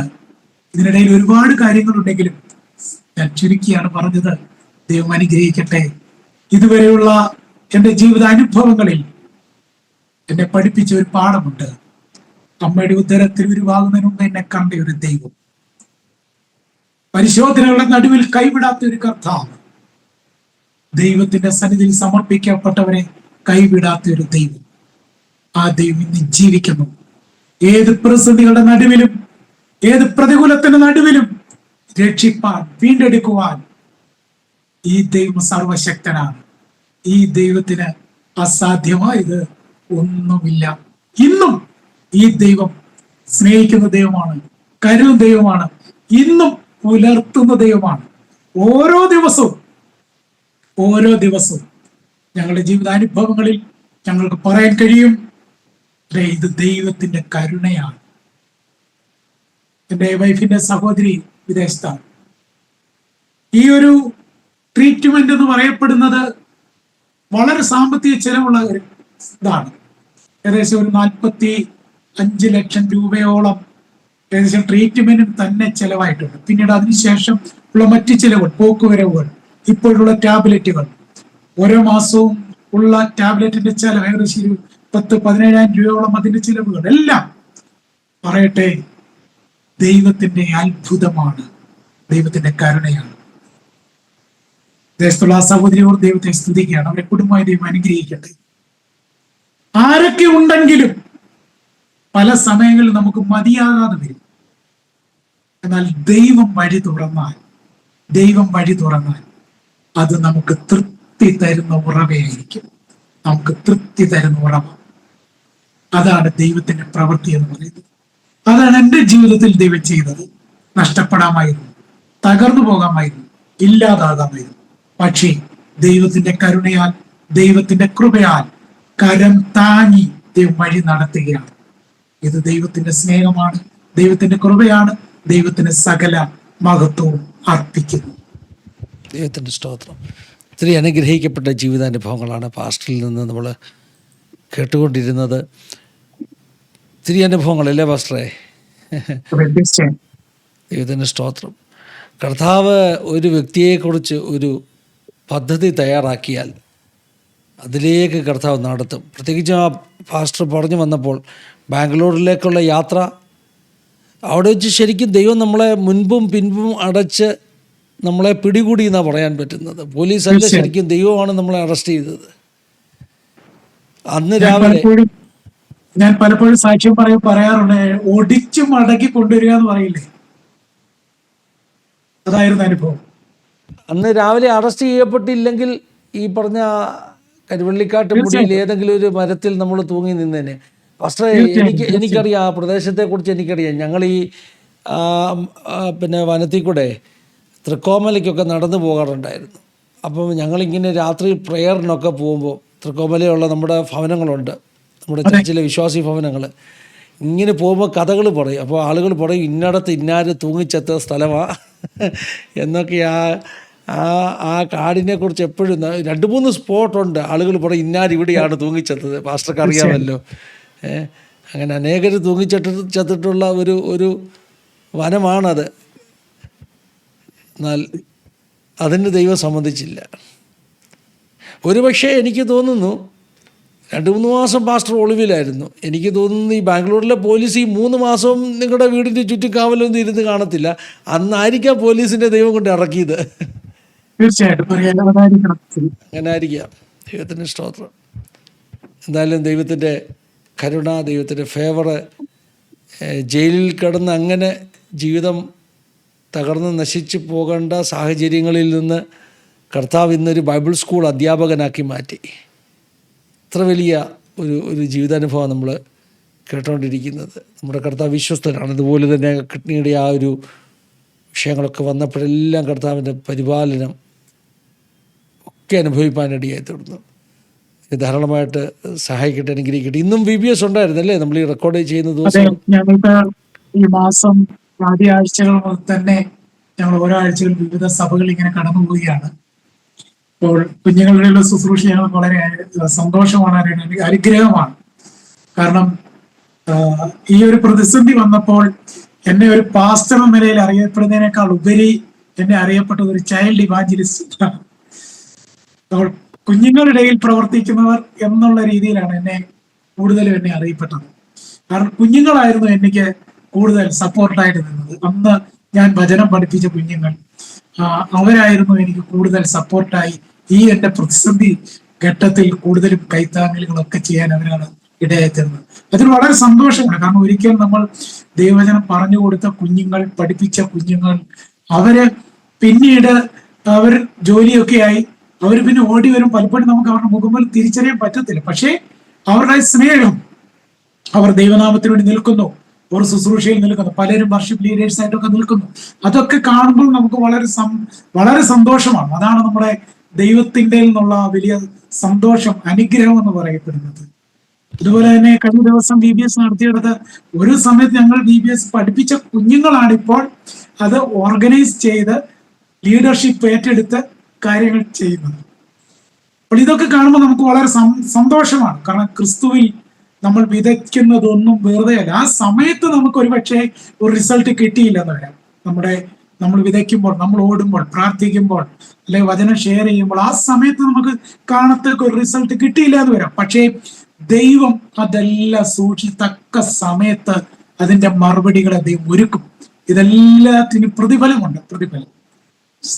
ദൈവത്തിൻ്റെ സ്തോത്രം, ദൈവത്തിൻ്റെ സ്തോത്രം. സിസ്റ്ററേയും സാക്ഷ്യം കഴിഞ്ഞ ചില ദിവസങ്ങൾക്ക് മുമ്പ് നമ്മുടെ ചാനലിൽ കൊണ്ടുവന്ന് അനേകർക്ക് അനുഗ്രഹമായി തീർന്നു. സിസ്റ്റർ അന്ന് പറഞ്ഞു പാസ്റ്ററുടെ സാക്ഷ്യങ്ങളൊക്കെ പാസ്റ്റർ വരുമ്പോൾ പറഞ്ഞോളൂ എന്ന് പറഞ്ഞു. അത്രയ്ക്ക് അനുഗ്രഹിക്കപ്പെട്ട ഒരു സാക്ഷ്യമാണ് നമുക്ക് കേൾക്കാനിടയായി തീർന്നത്. ദൈവം നിങ്ങളെ കുടുംബമായിട്ട് ഉപയോഗിക്കട്ടെ, സഹായിക്കട്ടെ, കുഞ്ഞുങ്ങളെയൊക്കെ മാനിക്കട്ടെ എന്ന് പ്രാർത്ഥിക്കുന്നു. നമ്മുടെ പ്രേക്ഷകർക്ക് വേണ്ടി പാസ്റ്റർക്ക് തന്നെ ചുരുക്കമായിട്ടൊന്ന് പ്രാർത്ഥിക്കാം. തീർച്ചയായും നമ്മുടെ കണ്ണുകളെ അടയ്ക്കാം, പ്രാർത്ഥിക്കാം. പാസ്റ്റർ ഒരു സെക്കൻഡ്, ഞാൻ പ്രാർത്ഥിക്കുന്നതിന് മുമ്പ് ഒരു കാര്യം കൂടെ പറഞ്ഞു. നിശ്ചയമായിട്ടും പാസ്റ്റർക്ക് പറയാം. ആക്ച്വലി ഞാൻ ഈ ട്രീറ്റ്മെന്റില് ആയിരിക്കുന്ന സമയത്ത് ഭവനത്തിനുള്ളിലാണല്ലോ, നമുക്ക് വെളിയിൽ പോകാൻ പറ്റില്ല, ഒരു ഐസൊലേറ്റഡ് റൂമിലാണ്. ഈ സമയത്ത് ദൈവം എന്റെ ഹൃദയത്തിൽ തന്ന ഒരു ചിന്തയാണ്. അത് പിന്നീട് ഞാൻ പല സാഹചര്യം കൊണ്ട് മാറ്റിവെച്ചു. ഈ സാക്ഷ്യം ഒന്ന് ഇതുപോലെ തിരിച്ച് കാലഘട്ടങ്ങൾ തിരിച്ച് ഒന്ന് പബ്ലിഷ് ചെയ്യണം എന്നുള്ളത് എന്റെ ഹൃദയത്തിൽ ദൈവം നൽകിയ ഒരു പ്രേരണയായിരുന്നു. പക്ഷേ പിന്നീടുള്ള ജീവിത സാഹചര്യങ്ങളോട് ഞാൻ അതിങ്ങനെ പെൻഡിങ് വെച്ചിരിക്കുകയാണ്. എങ്കിലും അതിനോട് ചേർന്ന് തന്നെ ഇപ്രകാരം ഈ ആസാദ് ടിവിയിലൂടെ പ്രിയ ദേവദാസിന്റെ ഒക്കെ ശുശ്രൂഷകളിലൂടെ അത് പുറത്തേക്ക് ജനത്തിന് പ്രേക്ഷകർക്കിലേക്ക് എത്തിക്കാൻ കഴിഞ്ഞതിൽ ദൈവത്തിന് നന്ദി പറയുന്നു. നമ്മുടെ ഹൃദയത്തിലെ ആഗ്രഹങ്ങളെയൊക്കെ ദൈവം മാനിക്കുന്ന ദൈവമാണ് എന്ന് ഒരിക്കൽ കൂടെ തിരിച്ചറിഞ്ഞ് ദൈവത്തെ സ്തുതിക്കുകയാണ്. ദൈവം അനുഗ്രഹിക്കട്ടെ. നമ്മുടെ കണ്ണുകളെ അടയ്ക്കാം, പ്രാർത്ഥിക്കാം. ഞങ്ങളെ സ്നേഹിക്കുന്ന ഞങ്ങളുടെ സ്വർഗീയ പരപിതാവേ, ഈ ഭൂമിക്ക് അടിസ്ഥാനം ഇടുന്നതിന് മുമ്പ് കർത്താവെ, അമ്മയുടെ ഉദരത്തിൽ ഉരുവാകുന്നതിന് മുമ്പ് വിവിധ സ്ഥലങ്ങളിൽ വിവിധ ഇടങ്ങളിൽ കർത്താവ് ഞങ്ങളെ കണ്ടു. അവിടുന്ന് ഞങ്ങളെ വിളിച്ചു വേർതിരിച്ചു. അങ്ങയുടെ ക്രൂശിലെ രക്തത്താൽ വിലയ്ക്ക് വാങ്ങി ഞങ്ങളുടെ മക്കളും അവകാശികളുമാക്കി മാറ്റി. വിവിധ ഇടങ്ങളിൽ കർത്താവ് ഞങ്ങളുടെ ശുശ്രൂഷകൾക്കായി ഞങ്ങളെ നിയോഗിച്ചു. ദൈവത്തിന്റെ സമയവും പദ്ധതിയും പ്ലാനുകളും ഒക്കെ അനുസരിച്ച് തക്ക സമയത്ത് ഞങ്ങളെ കൂട്ടിച്ചേർത്ത് ദൈവത്തെ മഹത്വപ്പെടുത്തുവാൻ ദൈവോട് നൽകുന്ന കൃപയ്ക്കായി ഞങ്ങളെ സ്തുതിക്കുന്നു. പ്രിയ പാസ്റ്റർ ഫിനി പാസ്റ്ററിനായി, സിസ്റ്ററിനായി, ഈ മിനിസ്ട്രീസിനായി ഞങ്ങൾ സ്തോത്രം ചെയ്ത് പ്രാർത്ഥിക്കുന്നു. കർത്താവ്, അനേകർക്ക് ഇതൊരു അനുഗ്രഹമായി തീർന്നിരിക്കാൻ സ്തോത്രം. ഇതിലൂടെ വചനം സാക്ഷ്യം പങ്കുവെച്ച് അനേക ദൈവദാസന്മാർ അവരുടെ ശുശ്രൂഷകൾക്ക് അനുഗ്രഹമായി തീർന്നുവല്ലോ. അതുപോലെ ഈ സാക്ഷ്യങ്ങളിലൂടെ അനേക ഹൃദയങ്ങളെ രൂപപ്പെടുത്തുവാൻ ക്രിസ്തുവാണ് രക്ഷകൻ, ക്രിസ്തു സമാധാനം തരും, യേശുവാണ് ഏക മാർഗം, യേശുവിനോടുള്ള സമാധാനം നിത്യസമാധാനമാണ് എന്ന് തിരിച്ചറിയുവാൻ, നിത്യജീവന് അവകാശികളായി തീരുവാൻ, ഹൃദയങ്ങളെ രൂപപ്പെടുത്തുവാനൊക്കെ ഈ ശുശ്രൂഷ അനുഗ്രഹമായി തീരുന്ന ഞങ്ങൾ സ്തുതിക്കുന്നു. കർത്താവെ, ഇത് കേൾക്കുന്ന പ്രേക്ഷകർക്കായി ഞങ്ങൾ പ്രാർത്ഥിക്കുന്നു. അവരുടെ ജീവിത സാഹചര്യങ്ങൾ വ്യത്യസ്തമാകാം, അവർ കടന്നു പോകുന്ന അനുഭവങ്ങൾ വ്യത്യസ്തമാകാം. എങ്കിലും ഞങ്ങൾ വിശ്വസിക്കുന്നപ്പ കർത്താവ്, ഞങ്ങളുടെ ജീവിതത്തിൽ പ്രവർത്തിച്ച ദൈവത്തിന്, ഞങ്ങളുടെ ജീവിത സാഹചര്യങ്ങൾ പ്രവർത്തിച്ച് ഇറങ്ങി വന്ന ദൈവത്തിന് ഈ കാണുന്ന കേൾക്കുന്ന പ്രിയപ്പെട്ടവരുടെ ജീവിതത്തിലും അത്ഭുതങ്ങളെ ചെയ്യുവാനായിട്ട് കഴിയും. കർത്താവ്, അവരുടെ ഹൃദയത്തിൽ ദൈവിക സാന്നിധ്യം ചലിക്കണം, അവരെ ദൈവം അനുഗ്രഹിക്കുമാറാകണം, അവരുടെ ഹൃദയങ്ങളിൽ ദൈവപ്രവൃത്തി വെളിപ്പെടുമാറാകണം. കർത്താവെ, ലോകമെമ്പാടും ഇത് വീക്ഷിക്കുന്ന പ്രിയപ്പെട്ടവരുടെ ജീവിതത്തിൽ ഇതൊരു അനുഗ്രഹമാക്കി മാറ്റണമേ. കർത്താവെ, ഈ ശുശ്രൂഷകളെ പിതാവിന്റെയും പുത്രന്റെയും പരിശുദ്ധാത്മ നാമത്തിൽ അടിയൻ അനുഗ്രഹിച്ചു പ്രാർത്ഥിക്കുന്നു. അനുഗ്രഹമായി തീരട്ടെ. യേശു ക്രിസ്തുവിൻ നാമത്തിൽ ചോദിക്കുന്നു, കൃപ സ്വീകരിക്കണം. സ്വർഗീയ പിതാവിനെ. ആമേൻ, ആമേൻ, ആമേൻ. പിതാപുത്ര പരിശുദ്ധാത്മാവാകുന്ന ത്രിയേക ദൈവത്തിന്റെ കൂട്ടായ്മ, സഹവാസ കാവൽ നമ്മളെല്ലാവരുടെ മേലും, പ്രത്യേകമായി നമ്മുടെ നടുവിൽ കടന്നു നിന്ന് ജീവിതാനുഭവങ്ങൾ പങ്കുവെച്ച പ്രിയ ബെനി പാസ്റ്റർമേൽ, കുടുംബത്തിന്മേൽ, ശുശ്രൂഷകളുടെ മേൽ ഇന്ന് മുതൽ എപ്പോഴും എന്നേക്കും ഉണ്ടായിരിക്കും മടങ്ങട്ടെ. ആമേൻ.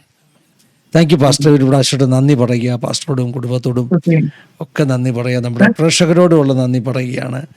എല്ലാവരെയും സഹായിക്കട്ടെ, അനുഗ്രഹിക്കട്ടെ. പാസ്റ്റർക്ക് എന്തെങ്കിലും പറയാൻ ഉണ്ടോ വിട്ടുപോയത്? താങ്ക്സ് പറയാറുണ്ട്. എല്ലാവർക്കും ഒരിക്കലും താങ്ക്സ് പറയും. പ്രത്യേകിച്ച് പ്രിയ ബെനി പാസ്റ്റർ, ഞങ്ങളുടെ അയൽവാസിയാണെന്ന് വളരെ സന്തോഷം. ദൈവം അനുഗ്രഹിക്കട്ടെ, ശുശ്രൂഷകളധികം മാനിക്കട്ടെ.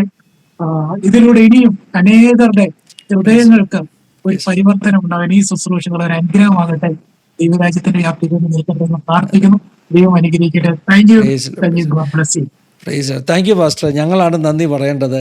ഇത്ര വലിയൊരു ജീവിതാനുഭവം ഞങ്ങളോട് പങ്കുവച്ചതിലൊക്കെ പ്രേക്ഷകരുടെ പേരിൽ ഞാനൊരു പ്രാവശ്യത്തോട് നന്ദി പറയുക. എല്ലാവരും സഹായിക്കട്ടെ, അനുഗ്രഹിക്കട്ടെ. God bless you all. Have A wonderful time. Thank you.